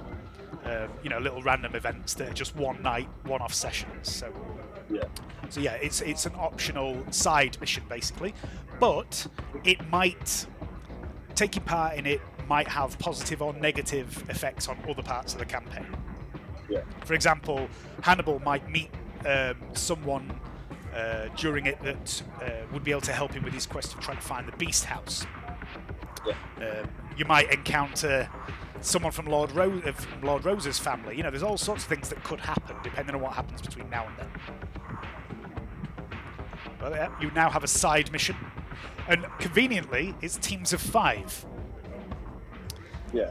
So everyone can participate, and James can join in too if he wants. That's cool. Okay, so you leave Ludmilla's den. You gather your weapons. Leave it. Yeah. Sorry. Should get like lodgings for the night, just so we can crash somewhere. It's also an option. There are places to stay here, but when Alan's stopped, I'm presuming he's talking to his dog and not Collie. I'm talking to Nicole. He just won't listen. Leave it. Put it down. No, don't shit on the bed. Stop licking your balls. No. Hey, did you know we got a new dog over Dave? Cool. What one? What type? It's another staffy. It's a 4-legged one. Hey, they're not all Puppy or rescue? Another rescue, mate. I think it's when we're going to get another cat. I think next year we're going to go for a rescue. I think. The way to do it. They need homes. I see like. I sometimes go on like Jerry Green's website and stuff, and I see some of the animals there, and I've got a real soft spot for animals. And I think, how can people abandon those poor fucking animals? It's like Sometimes they have no choice, mate. yeah, sometimes they do, but They must- sometimes yeah. they're just dickheads as well. Sometimes, that's also an option. Both are possible. So I was looking the other day, and there was a pair of cats, and What? pair of cats, All right, just checking. and they were, I think they were only 5 years old, they were brother and sister, and they were like still cuddling up together, which cats don't often do when they get to that age. And their owner had died, and the family, the daughter of the woman who died, had taken the cats in, but the cats really fucking seemed to hate children, and they were like, we don't know what to do with these cats, so they sent them to Jerry Green's, and they were paying for Jerry Green's to look after these cats indefinitely. You know, they normally keep them for only so long. Yeah. And they were basically like, we'll pay for these cats as long as they're in Jerry Green's, but we would really like them to not be in Jerry Green's. And I was straight away like, I could go get them right now. Do it. But I'm not ready yet. I want to get the that's house it, mate. decorated and stuff, and I Yeah. don't want cats underfoot when I'm doing that. So. Also, I am still pretty cut up about Chewy dying horrifically in my arms last year. Yeah. That's it, mate. It's, you know, you're ready when you're ready, mate. You know what I mean? It's It you're will ready in your own happen, time, just aren't not you? yet. So, yeah. Right, just going to grab a beer and then we'll move out. Unless there's anyone No else. wrong time. If there's anything anyone else wants to do in Ludmilla's den, we'll do that when I come back. I'll just be 2 seconds.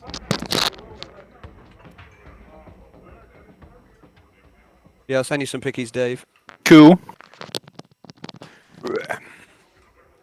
Right. Did anyone else want to do anything in Ludmilla's den? Nah. Yeah. All right. Outside Ludmilla's den, the streets of the workers' house district are filled with people, off-duty workers, looking for a release from the endless drudgery of their lives. This is a place that never sleeps, with the constant influx of workers from overlapping shift patterns across the hive travelling here to partake of the many delights on offer between shifts. You'd make it about 10-15 metres away from Ludmilla's den. You're looking round for Trantia, Siegfried and Gaius, when suddenly an arm slips into the crook of your elbow, Siegfried, and Trantia just appears out of seemingly nowhere and takes your arm. Naya splashes him a wink. And he's in the corner just with his trousers down. She takes your arm and she looks at you and she gives you a bit of an arched eyebrow and a sideways smirk. She's focusing on your eyes and the sweaty, pallid nature of your skin. And she's dressed in low hiver's garb that you know, she's got this special suit of low hiver's garb that she wears sometimes that's, you know, is lined with a mesh weave. Yeah. It makes her blend in. And she has the hood pulled up quite high to hide. She's got very elegant cheekbones and this platinum blonde hair. It's a sure giveaway of good breeding, and she's doing her best to hide that, but you recognise her, and you feel, as she takes your arm, the heat radiating from her. She pulls you close. Or maybe it's just the drugs, who knows. And she whispers in your ear, and as she whispers in your ear, it sends a shiver down your spine. Her voice excites you. And the rest of you hear her voice as well, more naturally through your vox. And she says, "Sanctuaries, behind us, heading this way." Dr. Pench emerges from the crowd and falls into step alongside you, Vernetta. And ahead of you in an archway leading to a dark alley, you can see the hulking armoured form of Gaius. And you see him hold something aloft. He releases it into the air. You see whatever it is buzz away into the air on tiny membranous wings. And then Gaius has disappeared. But you can still hear him on the vox in a moment when he speaks. Pench appears alongside Gaius and says, "I think they've found Seraf's friends. We spotted them while we're waiting for the Kingsmen to come to us." And Gaius pipes in over the vox and says, "Response squad, 10 men, well armed, hustling. I tracked them across the deal." "No, I tracked them during the deal. They went to the access hatch we came through. They must have been aware their men were missing. Probably have regular vox checks or something. They started to sweep the area with auspex and headed straight to where we hid the bodies." Pench pipes up again and says, Trackers, most likely. Implants, probably, like we have. Trantia leans in again, whispers to you once more. Siegfried, you all hear a voice. They have no reason to know it was us, but they'll likely be looking for well-armed people. I suggest we leave. Then Neus pipes up and goes, but it wasn't us. Where's the psycho? She's dancing. She's just dancing. let's go. Trantia... She's a valued member of our team, Ness. Unlike you. No, don't say that. Don't speak about it that way. Trantia pipes up and says, I agree with Neus. This is her fault. If she hadn't killed those sanctionaries. And then Pench cuts in and says, well, then they would have started shooting or called backup or both. Seraph did what she had to do. They were innocent men, says Trantia, doing their jobs. We could have subdued them or... Debate ethics later, says Neus. I'm tailing the law. I'll slow them if they catch up to you. You need to get out of here now. 3 dead sanctuaries, a squad on your tail, and likely more on the way. Miss Calamere, I'm transmitting the code to my shuttle. Use it however you see fit. I'll find you. Karrel can take care of his dog. She can. Let's find some digs. Yeah, too right. Too right. Let's head to the shuttle. Yeah. Okay. Pench says, well, where are we going? We're homeless, aren't we? Well, we need to find some new digs. I guess that's Is there, like, something some we need sort to of- discuss. Is there some sort of like, not like if we've got a data site amongst us, wouldn't we be able to check the local area for like, places to stay like you would like on the internet? Yeah, I mean... Like a B&B. I mean, yeah, not here... like Airbnb. or a hotel or something. You know what I mean? I think we need to kind of decide roughly like whereabouts in the hive we want to set up a base. Like, Yeah. you know what I mean? Well, I mean, you're like in the mid hive around, not too far away from here. You know, it's one option. Yeah. This could be an outpost. We could find an outpost. I mean, it's not think- a permanent thing. It's just for until we sort of like get all our fatigue one. There is a well-known phrase though that's quite apt in this case. You don't shit where you eat. Yeah. So there's... Like we need somewhere that's not where we've been before. I feel like we need somewhere that's not Exactly. one of the main places we've been before. Somewhere different, like not the carnival, not Pagny. I think everywhere's been compromised pretty much. So we need a fresh start. Need mid-hive. Is this lower mid-hive or? You're lower mid-hive at the minute, yeah. So I'll Yeah. show you, because you don't know the city that well. Let me put you on the city map. So this... So, the clearly we marked had Canni locations- here. Yeah. I mean, Canni doesn't know all the city that well. It's a very big place, but that's the city. I know. They're, the places that mark with numbers are places you've been. So while you're discussing where you're going to go as well, Trantia pipes up and she says, I think given time, I can perhaps open the mansion up again or remake it as something else. But we need a location to store the doors, or locations. We have 2 sets of gate stones. Well, one's in the wardrobe back at the tower. No, you've got them with you. You've got both sets with Well, you. I'm with you. Yeah, because neither door would open, so you brought both sets with you. So probably the 2 safest locations you have, in a way, are Lady Pagny's Tower and Precinct 686, which is Gaius's precinct, smack in the middle of Port Gaia. Very well defended. Yeah. And also, I feel like Lady Lady Pagny's. Yeah, I feel like Lady Pagny's is compromised though. Yeah, but all I'll say is Lady Pagny and Justicar Drummond are aware you are Inquisition. That's the only reason I'm saying they're quite safe. But it's entirely up to you guys where you want to set up. But you need to decide this as a group. But remember, it's not where the base is, it's where the entrance is. The base isn't really here if you rebuild the mansion. Yeah. They'll say to Gaius, what do you think, Gaius? Set up shop in Lawtown? Gaius ponders The this. judiciary? He ponders it. He's still pondering it. Maybe his processor's stalling. What do you reckon, Siegfried? Like a good idea to me. We've never really made camp amongst the lawmen. Is it secure? The irony. They already know we're Inquisition. The irony of that, he's still listening to music and stuff. I mean, that's popping a bit to the music and. Also, Snap out of it, Siegfried, you druggie. Also, That's although right. it's only Drummond that knows your Inquisition, the rest of the Arbiters could be considered allies if you were to reveal who you were. They would, presumably help you guys straight away, wouldn't they? Yeah, there is that. Yeah, that's All right. true. Yeah, I like that as a base of operations. I don't like Tower Pagny at all, really. I feel like it's completely compromised. So. Yeah, I'll still have to go back there and visit though. 'Cause Yeah, of course. But it's a fun place. yeah, of course. But fun memories. I don't think we should make our base of operations. You know what I mean? Or like, do we need the wardrobe there still? I don't know. Maybe. The other thing Anyway. to bear in mind as well is that people Got two can't doors, just haven't we? walk through the doors.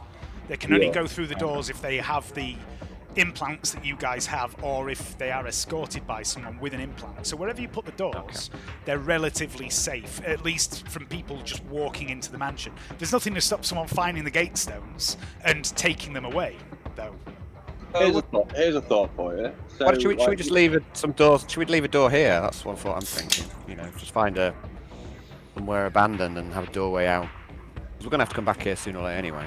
No. We've got 2 doors, haven't we? Yep. You also have no idea what the range of the doors are, but you do know they have to be set up within a certain distance of each other. You know that at one point, one set of doors was... You remember when you first came to Deslium, you went to the 13th hostel. There was a set of gate stones there, and the other set was still in orbit on the Reckless Endeavour. Right. So you're not sure what the maximum range is, but you know it's quite a long range. Yeah, I quite like leaving. Maybe see if we can hide a door here somewhere. Find somewhere abandoned and leaving a door here. Keep one door with us. And yeah, what do you think, Siegfried? Yeah, let's do that. We could do that. Sweet. Or we could... Yeah, let's do it. So let's see if we can hide one here. Like, see if we can find somewhere where somewhere relatively abandoned. Yeah. Be able to keep a door. Somebody could just pick them up as like. We can always come back and get it if needs be. But No, but what if somebody comes and what if somebody finds it? that's the point. We need to find somewhere that's a good hiding place. If we can't find it anywhere. Gate stones are only small as well. They're only like sort of maybe 1.5 inches long, and they're just little dull red gems that don't give off any light. I think you've scanned them at some point. They don't seem to give off any like radiation or energy or anything like that. So they can be fairly easily hidden. Yeah. Okay. Yeah, I think first thing we need to do is get out dodge because that's the first. Yeah. Let's do that. Let's go. But I imagine we're walking and talking. Yeah. So let's see if we can get back to the shuttle for now. Yeah. So you know where the shuttle is. The shuttle see is if on we the see if we can lose our hive skin. traces. Yeah. Okay. So I'm going to ask for some rolls from the team. Yeah. Rolls. You can make it any role you want, but it's basically a skill that you think will help you evade the law or get away from the law or hide from the law, anything like that. Pick any skill your character's got. Tell me what it is and how you're using that skill. Give me an example of what you're trying to do with it, and then I'll set your modifier. We'll make a roll and we'll see how you do getting away from the law. As far as you know, they're not actively pursuing you at the moment. Yeah. I'm sort of unremarkable anyway, so it's like... You are, yeah. I'll give you a bonus for that. And then he can sort of move through crowd pretty well as well. I think crowd all right. Siegfried's actually got proper stealth skills as well, hasn't he? So. Yeah. Got concealment. Right.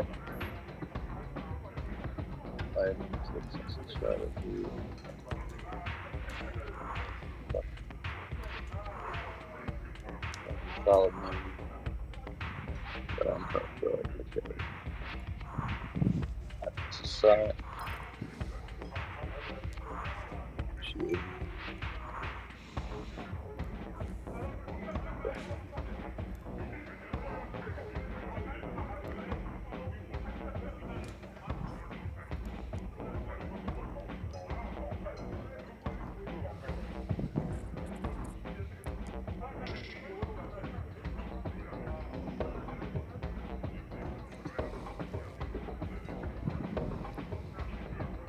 Well, I think I'd like to choose, say, all spec scans to try and keep an eye on our pursuers. I don't know if they're, way to use them in, but just in general, try and keep an eye on where they are behind us, if that's an option. It might be. let's have a go. So Yeah, give that's me. what that's what I'd like to attempt, as in to use either my Auspex or hacking into various CCTV, if that's the sort of thing. But Yeah. So generally try and keep an eye on our pursuers so that we can react accordingly when they are Yeah. So give us on our tail. give us a tech use test. Yeah. With it'd be a +20 for the Auspex, but what I'm going to ask you to do is a little bit more complex. So we'll just make it a +10.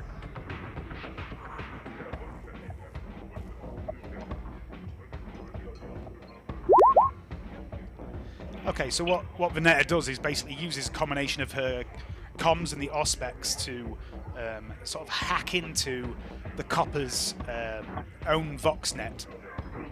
And they are basically, you quickly learn, they've split up into 2 teams of 3 and a team of 4, and they're sweeping the crowd looking for people with blades. Very, very sharp blades. And also someone with a high caliber firearm, which is basically Seraph and Hannibal. But that could be anyone. So at the moment, you get the impression they're not looking for you guys in particular. But if they clock a look at you, because you are all quite well armed, you might arouse their attention. So Vernetta is able to keep a track of where they are in relation to you. So let's see what else everyone else comes up with. Hannibal, what are you going to try and use to keep out of the way of them? Concealment. Okay. Suffer a slash, guys. I'll be right back. Yep. I'll give you a +20 for the concealment because it's quite a heavy crowd here. Yeah, I'm going to have to go with that as well.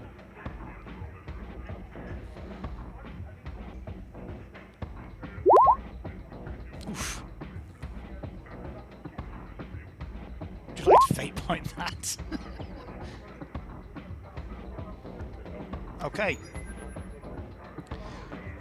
Okay, so Hannibal, you split off from the main group, from Trantia and Vernetta and Gaius, and you go out and flank wide, and you sort of keep an eye on the lawmen, or at least one group of the lawmen, while also splitting the size of the group, making yourself less conspicuous, sticking to the corners, the shadows, the alleyways, and you think you're pretty confident nobody's spotted you.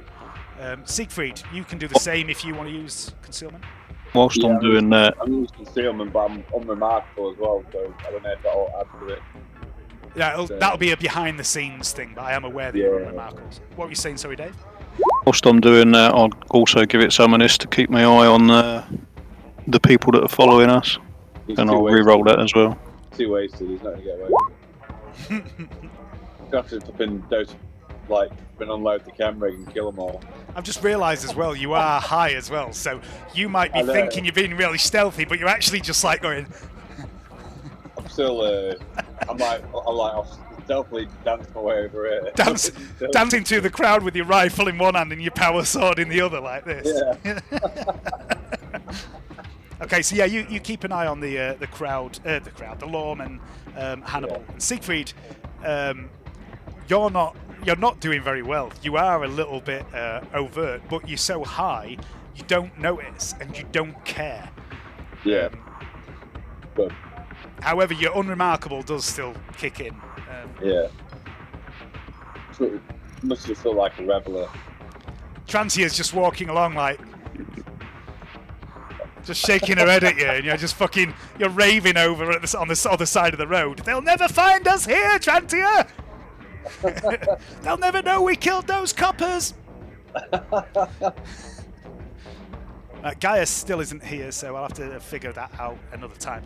Let's do something for Pench and Trantia. Let's have a look.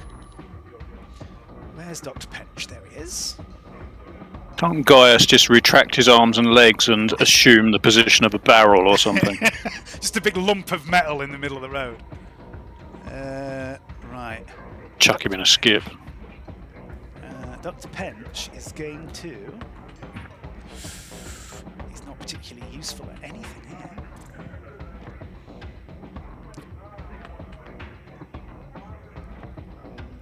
Yeah, there's not a lot he can do. He's just going to try and stay hidden, using the crowd.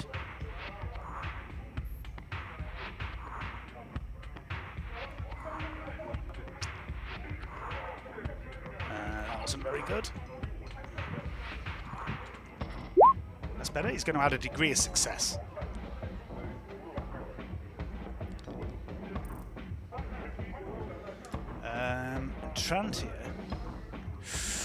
Trantier will.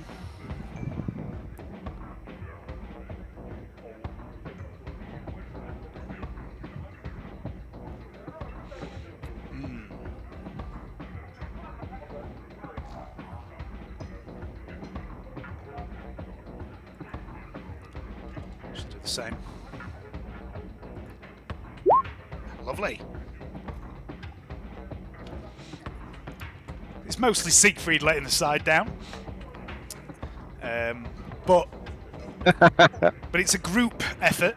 So between you kind of compensate for Siegfried. Every now and then you notice one of the coppers starts to look in the direction of the mad old man dancing down the street, and one of you maybe somehow quickly distracts the lawman by shouting "Pig!" and then running off and hiding in the crowd, and then they forget about Siegfried and go elsewhere. But over the next sort of 10-15 minutes, you slowly work your way out to the edge of the workers' house district, and you manage to, you think, lose the tail of these guys. They were never actively following you anyway. They were looking for other people.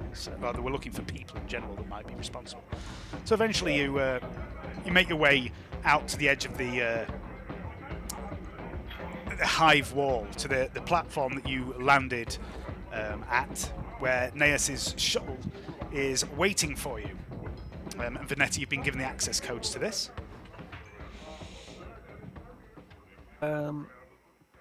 So I guess so it's not actually that far then from the shuttle pad to It's maybe King Sanchez.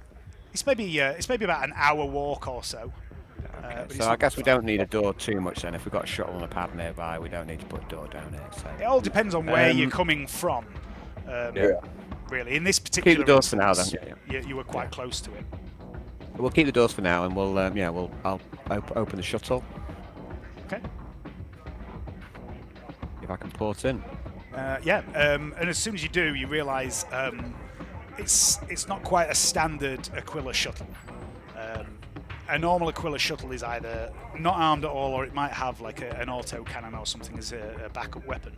But this thing has got quite a few weapon systems. It's got twin las cannons and a assault cannon in the nose. It also has a number of combat-rated countermeasure systems, and its power plant and Auspex systems have all been tweaked to run on much lower levels of power. In other words, giving it a little bit, not much, but a little bit of a stealth profile. It makes it a little bit harder to detect. You doubt it would avoid, like, a proper military vessel sweeping a region of space around it or something like that, but it might be possible for, say, civilian-grade Auspexes and other systems like that to basically miss looking for a ship like this. And you do know that Gaius is a bounty hunter. Does it look like a giant bat? No, it doesn't. It looks like an Aquila shuttle, unfortunately. Okay, I'll say all aboard. Okay. Everyone climbs on, I assume. We'll load, not Gaius, but Gaius into the boot. He's definitely shut down. You roll him into the cargo area. He's just rigid. He seems to do this a lot. There's some device in his brain's obviously malfunctioning. Maybe get Lady Pagney to take a look at that.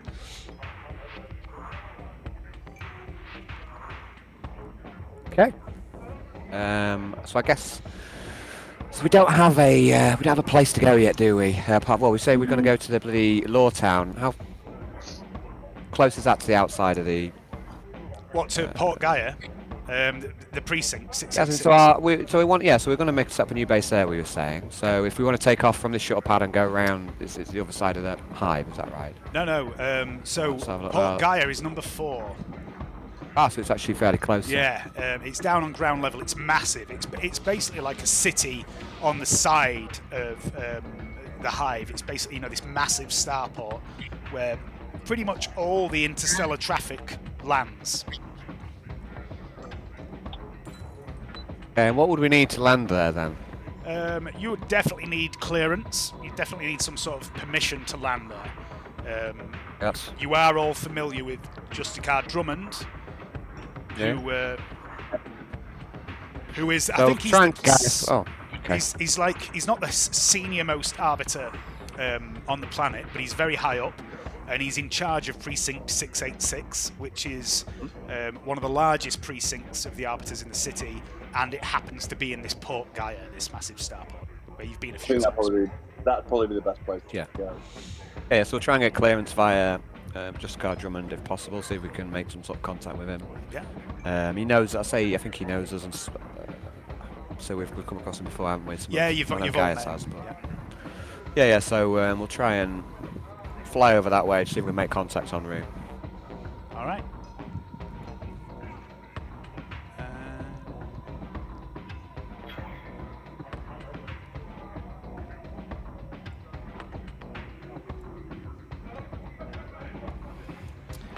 Okay. So as you take off,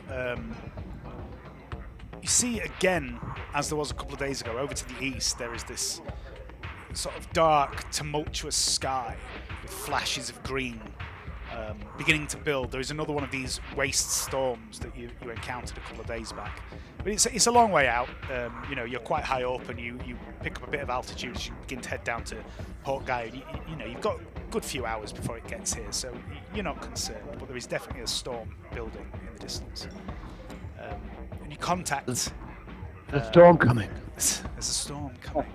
You contact the Arbiter Precinct. You patch straight through. You've got Justicar Drummond's frequency to contact him directly, and you patch straight through to him.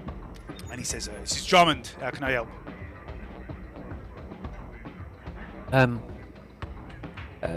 We need a clearance to land our shuttle, and we need an audience with you. We need your help, Justicar Drummond. Our only hope. Understood. He says, "Just a It's moment." been a development. There's a storm coming. Ain't there always? He says, "Just a moment." And after about 10 or 15 seconds, you receive a ping as a series of landing coordinates appear on a display in front of you, Vernetta. And he says, "Landing pad 455 Gamma. It's a little bit out of the way. I'll meet you there." Well, Dave, just to reckon a little bit, can we, if possible, especially via the new spheric and whatnot in Ludmilla's Delm, can we try and let Seraph know where we're going? Yep. Try and leave her a little warning as to which way we're heading, so she can follow us in her own time. And tell her we got your money. All right. Give me a tech use test. Just at a +10, please.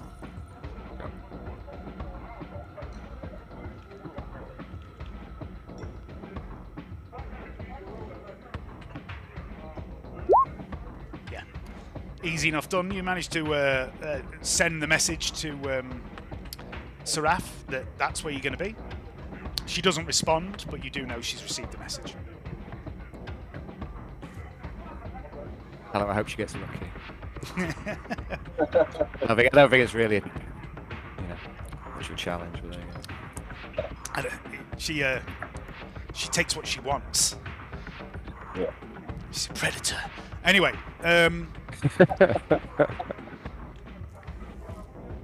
okay, so it's probably about 5 or 6 p.m.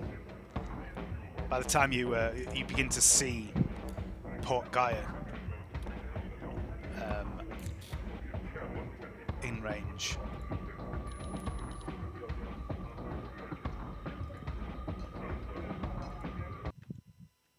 It's enough of that pound music. It has no place here. The shuttle shudders a little in your hands, Vernetta, as you skim through the polluted skies of Desilium, down the side of the ancient hive that looms like a festering wound on the surface of a dying world. The toxic clouds, black with industrial waste, churn relentlessly above the skeletal spires of Hive Desilium Primus. And as your craft descends, Port Gaia comes into view through the thick smog.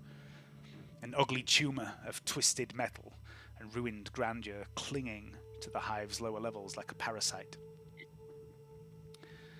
And landing pad 455 Gamma groans under the weight of your ship as you touch down. The shuttle slips a little.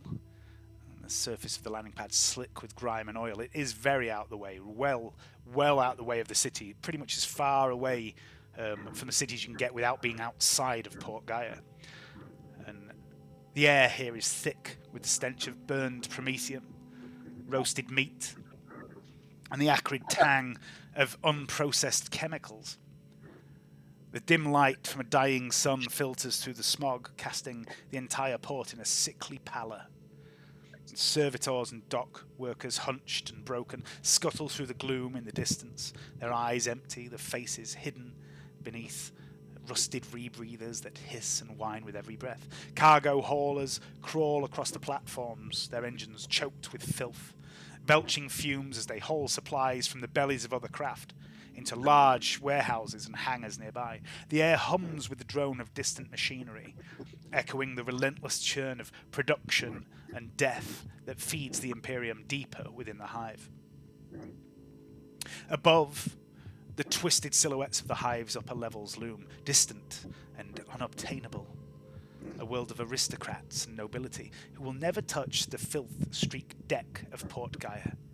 Down here, forgotten by the Emperor's light, survival is the only rule, and the port itself seems to groan with the weight of its own corruption. Every shadow could potentially hide a threat, for there are gangers, smugglers, and heretics who thrive in the cracks of Desolium's underbelly down here in this filthy place.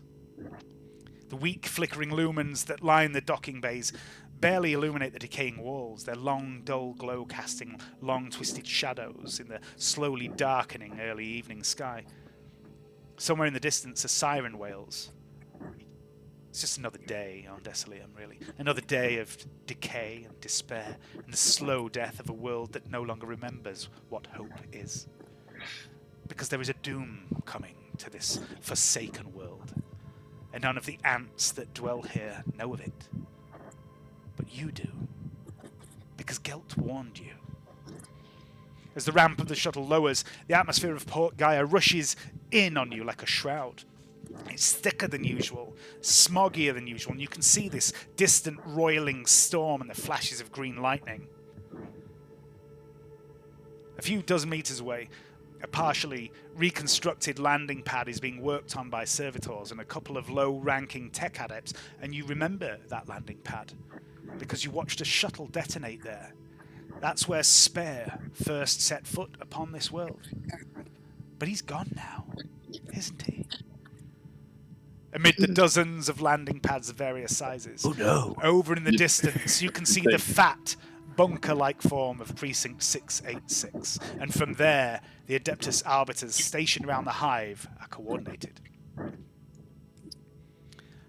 Did someone say something in the middle of that? No. This guy was referring that Spare is in no way defeated. It's definitely gone. It's definitely gone. Definitely not defeated. It's definitely gone. They're all gone. They're all gone, Alan. Oh no, it's not gone. No one's gone. Okay, just one sec. I'll be right back.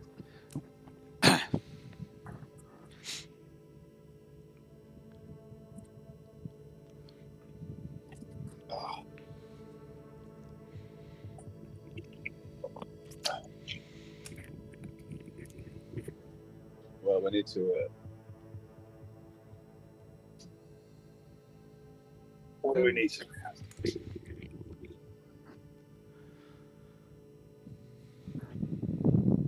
Are you back, Alan?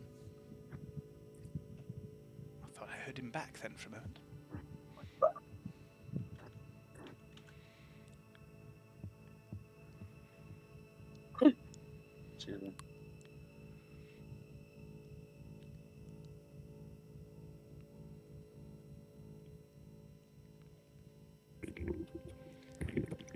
Welcome back. I'm back.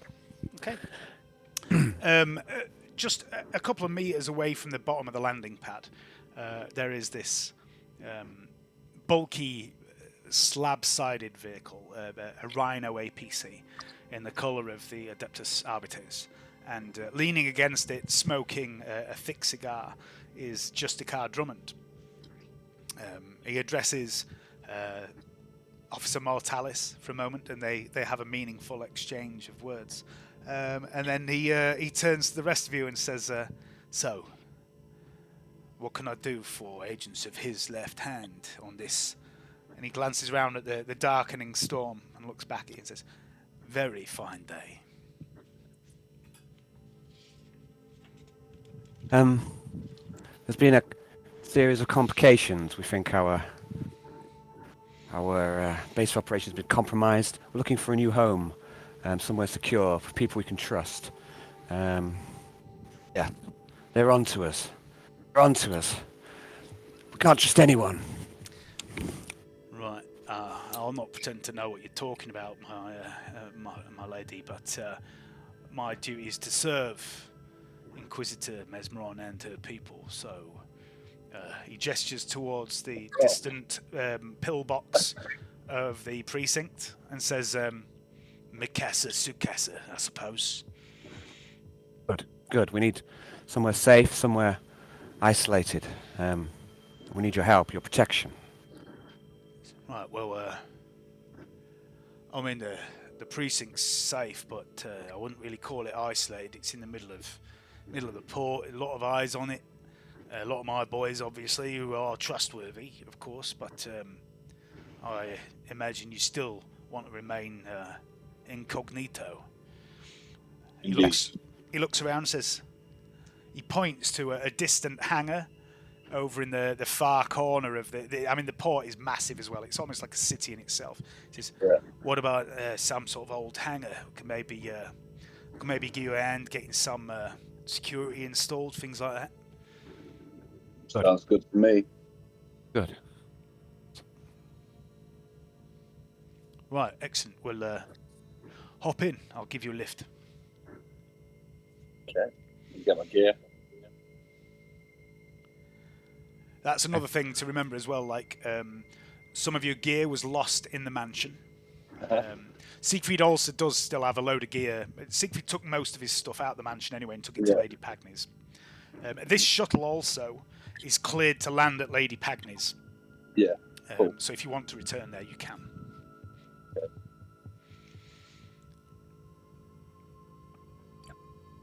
So I need to go and I wouldn't mind visiting one of these facilities. So as well, maybe speaking to Lord Rosa. Lord Rosa, yeah. So so originally you applied to get a tour of Lord Rosa's factorum, and you were basically instantly rebuffed. But then when you went for the meal last night with Lady Pagny, you met Editon Rosa, which is Lord Rosa's son. Of course, Lord Rosa is really Felrothgelt.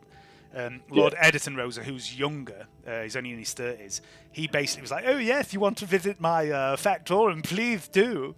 And he did say he would send you an invitation to come and visit his factory. Cool. Cool. Well, I'll make a couple of suggestions, Johnny. If we put one of the gates in the shuttle itself, and maybe that, if you do need to head off, then maybe put one of the gates in there for now. We've still got another gate. I'd also like to ask Justicar Drummond, I need like a connection to the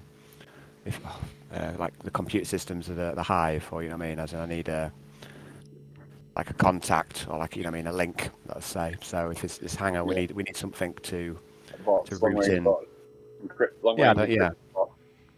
Okay. I need some sort of connection in order to get into the computer systems of the hive itself. So that's kind of a something we need for the base operations, along with security itself. So. What he suggests is he will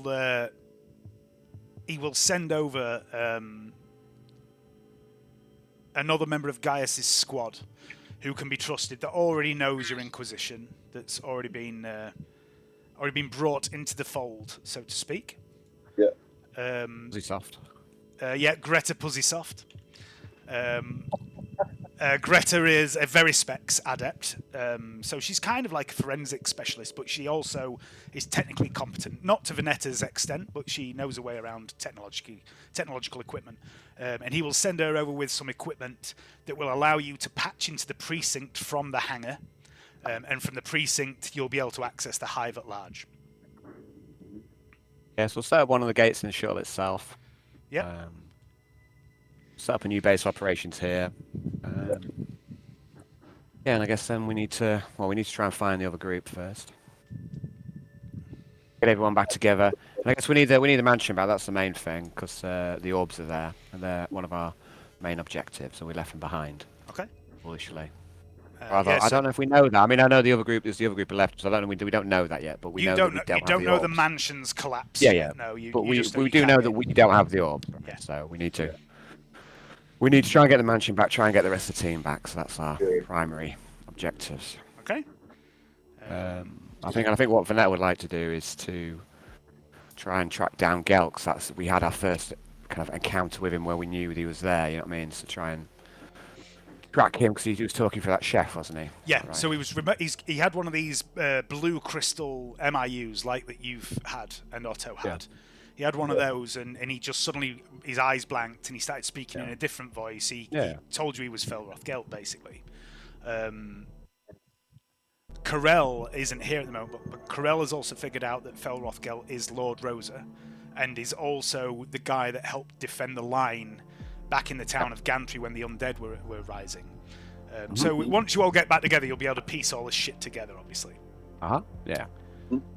Where's Canni? We need him. He's the only hope. I don't know where he is at the moment. Help me, Canni One Kenobi. So we're at a stage of the game now, as you've probably realised. Act 4 of the game is called the Fall of House Machenko. This is why, because everything's fallen apart, everything's gone to shit. But it doesn't have to be a clusterfuck. You can save the story, you can save the plot, you can continue the mission, or do pretty much whatever you want. Yeah. And at the moment you're leaderless, so it's kind of up to you guys if you want to continue with the mission you had before, and the various other missions you had. There is no leadership, and we all know, Alan, that when you do that in an RPG, there's no ramifications on that, is there? Everything plays out really well. So we know that. I'm trying to say there is a leader, and Canni insisted it's him. Exactly, yeah. Who dares? Mesmeron left Gaius and Vernetta in charge after Gladstock. But Gaius is in the boot. So yeah. So what else would you? Is there anything else you'd like to do? So one thing, Trantia tells you she doesn't yet know how to access the mansion. She's begun reading the book. She's learnt quite a bit, but she's not confident about setting the stones up yet. She needs a bit of time. Yeah, so she gets some time. Yep. Ask Hannibal what he thinks. Hannibal, what do you think about all this? Not a clue. Not a clue. Thanks, Hannibal. Okay. Hannibal doesn't really understand what the mansion is either. No. I'm just gonna ask him if he had a. No, it's okay. So we've got a few things we're working on, but we have to get up a new base operations first, and obviously we're going to try and also ask Jessica Drummond to keep an eye out for our missing colleagues. Okay. So we're going to have to try and enlist the Arbites. Yep. Make a bit more use of them and put a bit more leverage on these guys. So what we're on about 9:25 at the minute.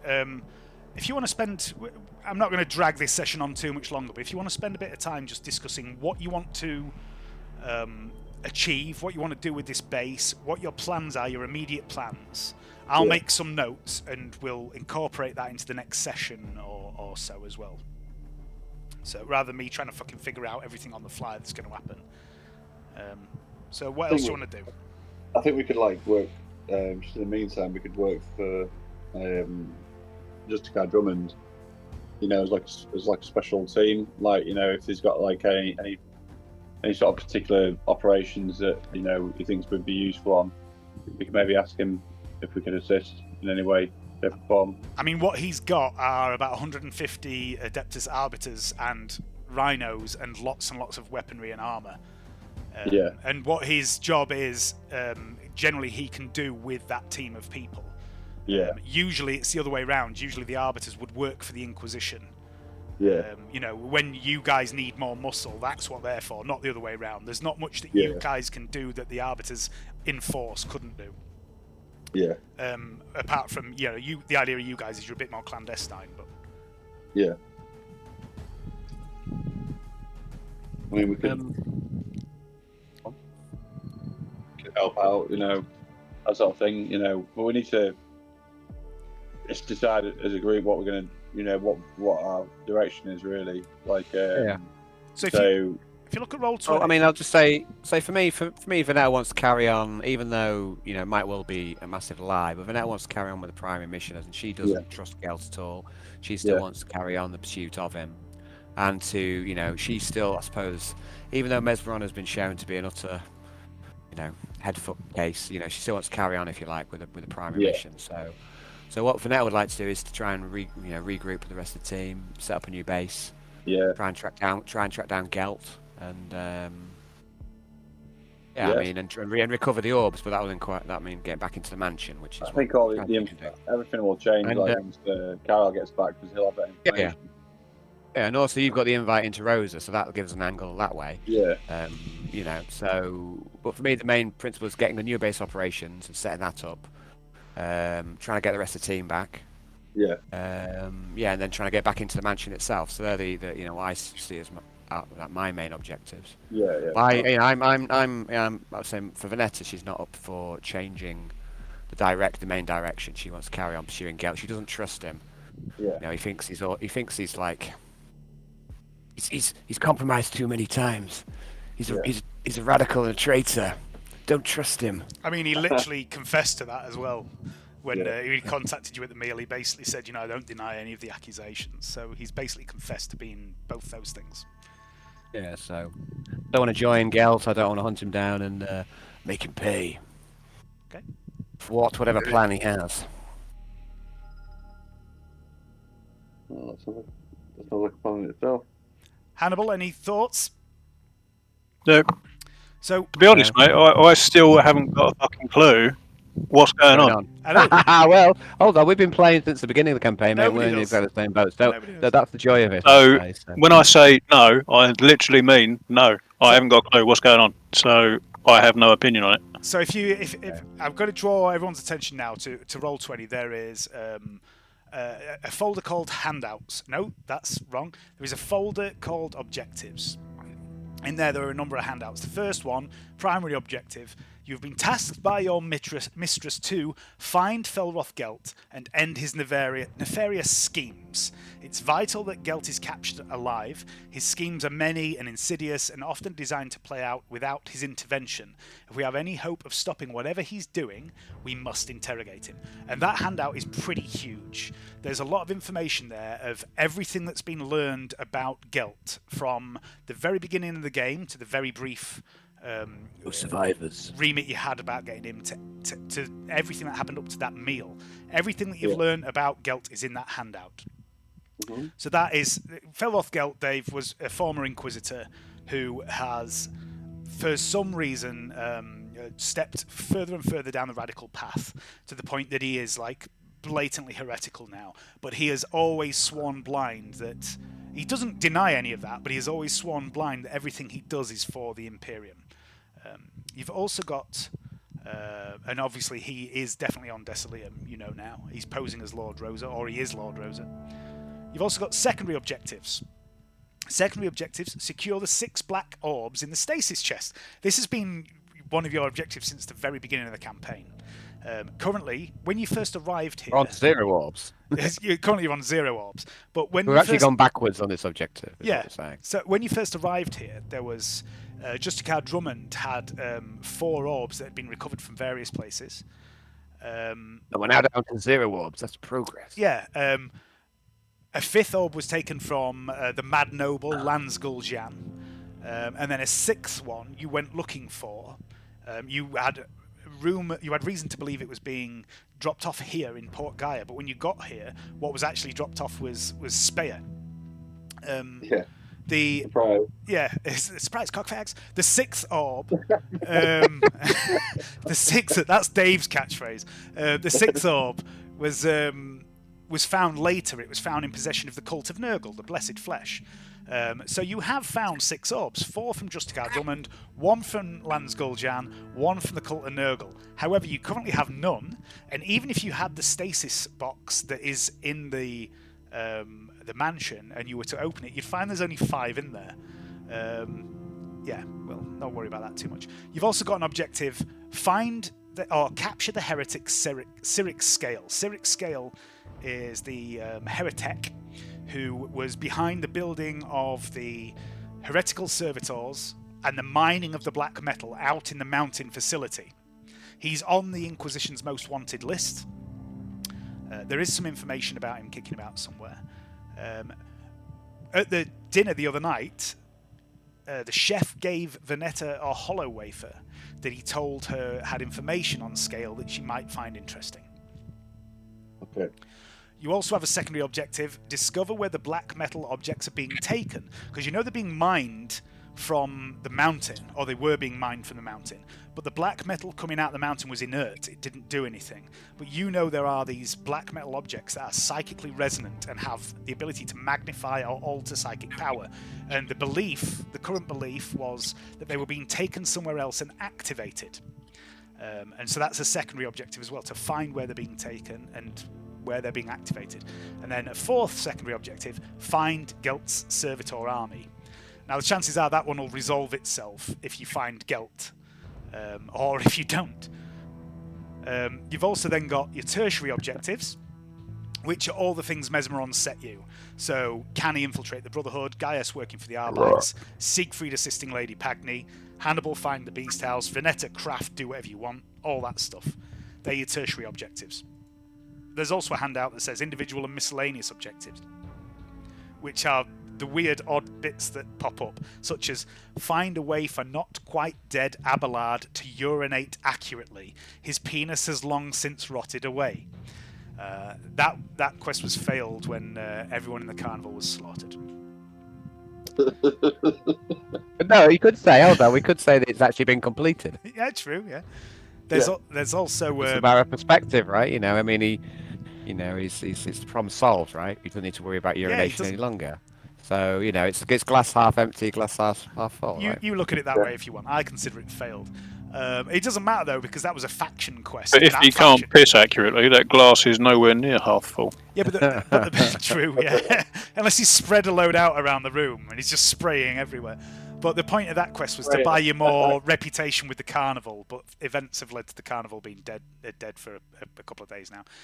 So there's 2 other miscellaneous quests, and there's no like obvious tangible benefit to doing these, but they would obviously have some sort of benefit. One of them is solve the labyrinth in Alyssa's mind. There are many secrets within, it says. And the other is pursue the contents of the data slate delivered to Gladstock, which you might remember happened quite some time back, from Agent Fadel. So you do have a lot of objectives that were set by various guys that you've ignored. You can also edit those handouts yourselves. But there's a great many things to do there. And Dave, if you are genuinely confused by the plot and you have any questions, feel free to ask. Don't worry about what Hannibal would or wouldn't know. I'm quite free with the idea of sharing meta knowledge. The thing is, from the point of view of Hannibal, he's only here to find the Beast House, and he was seconded to Mesmeron's team whilst he was here, so he's not standing on anybody's toes. She's now dead. He's never even met her, though. He's never met her. Exactly. He was working for Gladstock. So his mission, his only mission, is to find the Beast House. It is, yeah. The rest of this is fucking irrelevant because he knows nothing about it. You know bits and pieces that you'll have picked up over time. Yeah, but it wasn't his mission. He was helping whilst under the temporary employ of someone who is now dead. Also, he agreed to help Seraph. He agreed to help Seraph bring down Speyer, and she would help him find the Beast House. Sure, I made some bargain with him as well, where we'd help you with beating the Gene Stealer / Nid invasion. But I can't remember what it was in return for. That was it. It was Seraph. Seraph basically convinced Hannibal to help with Speyer. And in exchange, she would help with the Beast House. I can't remember if Vernetta did something as well. I seem to remember we made some sort of pact, but Anyway, It feels like That's- there that was probably like- was something like that, but I can't remember the details of it. a while ago now, so. You're one of us now, Hannibal. There's no way out. You have to they'll never split the party. I mean, the weird Hannibal, thing everyone knows is, that. the weird thing is, it's almost like all these different side plots are somehow interlinked. Hannibal actually works for another Inquisitor, He does. but there's always that option. You work for Canni now. Yeah, but the problem with that is first, That will never you happen. can his pitch. You'd have to. The only problem with Van Voigens, isn't it? You work for Inquisitor Yep. Van Voigens. The only problem with that is you'd have to contact. Is he a him. Dutch Inquisitor? He is actually, yeah. And wait until you hear his accent. He's not on this Is world it as the, far as is you it know. the chef from the Muppets? Yeah, he speaks a little like it is. Yeah, so the That's idea of that's Swedish, that ain't Dutch. yeah, you're right. The idea of Van Voigens is he had a handful of agents who are all skilled in the hunt for Tyranids. He is obsessed with Tyranids, and he's dropped each of you off on a different world and said, you know, find what you can. If you come across something you can't deal with, or you find what we're looking for, contact me, and we'll come to you. The only way of communicating with him would be to use an astropathic choir, which you don't currently have access to. I'm not saying you couldn't access something like that, but you don't currently have access to an astropathic choir. I'm just going to leave that dangling there. But yeah, we're at a point of the game where you are all a bit directionless. You have all these objectives. You need to decide as a team what you're going to do, what you're going to pursue, what's going to happen. Because we're going, like I say, we're going into power play. Yeah. And power play is going to be skipping days quickly, but it will be punctuated by events, and those events will be generated from a few things I've got ready, and a few things that will be reactions to things you've done, and also reactions to anything you choose to do in regards to your objectives. So you guys are directing the direction of the game at the moment. Yeah. But I also suggest that we wait for Hayden as one of the main players. Oh yeah, definitely, yeah. To be present for his input on general direction. I but think Hayden would have been I've happy with the explained, idea yeah. of setting up in Port Gaia, though. Yeah, and I think I've made my position pretty clear, and so I'd like to try and track down Gelt as close as we've come to him. So when I've got the link, and to get back into the mansion because we need the orbs, but we need to get everyone back together, and we need to set up a new base. So I think we've got plenty to be going on with, really. Yeah. So you've got a few leads for Gelt now as well. You know that he's basically, or you will know when Karrel gets back that he's Lord Rosa. And Siegfried has an in there, like you said. So things are slowly, after all these years, finally coming together. Slowly, despite our best efforts. Despite everything you've done to sabotage the plot of my game. Don't let the business come out. You need to put the poker face on, Dave. Keep it there. Don't let them know how much we've hurt you. They're not getting to me, honest. But yeah, I think it's once everybody gets back together again, we've got more of a more solid foundation really to go from. There's a few things. I mean, again, I think we're gonna have to split the party because going around and like flipping a huge group is probably not gonna work. The reason that there's so many of you is that you can have multiple teams. Yeah. And you don't have to all be a part of each team. You can, if you wish, choose a team of NPCs and send them off to do stuff, and it'll happen behind the scenes. I do think we need to rein in scale as well. Gelt's given us scale, and I think he's one that needs to be taken care of, and he probably is involved with, charging the black metal bits as well. So, but I think we need, scale needs to be taken care of. So that's one objective. Need to get the orbs back. And you do have the hollow wafer with information on scale. Yeah. So, but for me, for Vernetta, the main objectives are getting the crew back together, finding the rest of the crew, and tracking down Gelt. Yeah. So. That's kind of the closest we've come to. First of all, knowing he's real for a start, and knowing he's on the planet, and so that gives me something to be working with. So I wanted to do that ever since we spoke to him. So. Yeah. Cool. Makes sense. Well, so what we'll probably do the next next session when Hayden's here, we'll probably work a bit more on finalising getting everyone together and start formulating plans and figure out what, specifically what you're going to do. Maybe set some mission objectives, like stuff like that, and we'll start delving into power play again and see what happens. Yeah, good idea. Because I need some time to pass. Because somewhere, a couple of weeks from now, in game, there will be a massacre on the world of Scintilla, and events will be put into motion. And I need those events to align with the events of this game. And we all know what I mean by that, except maybe Johnny. All right. Just off for a week. I'll go get a drink.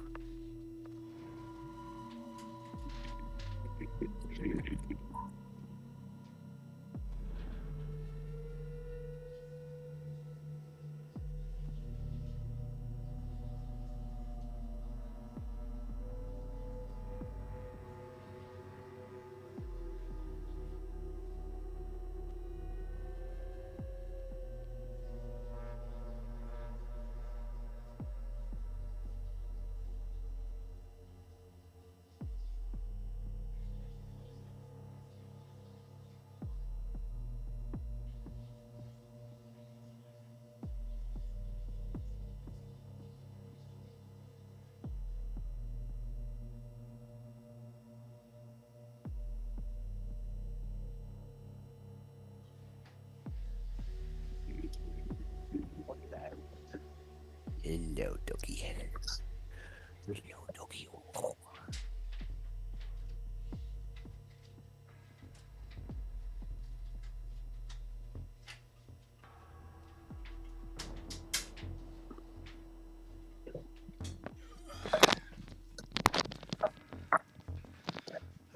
Right, yeah, so unless there's anything else everyone wanted to do tonight, I think that's a good place to leave it.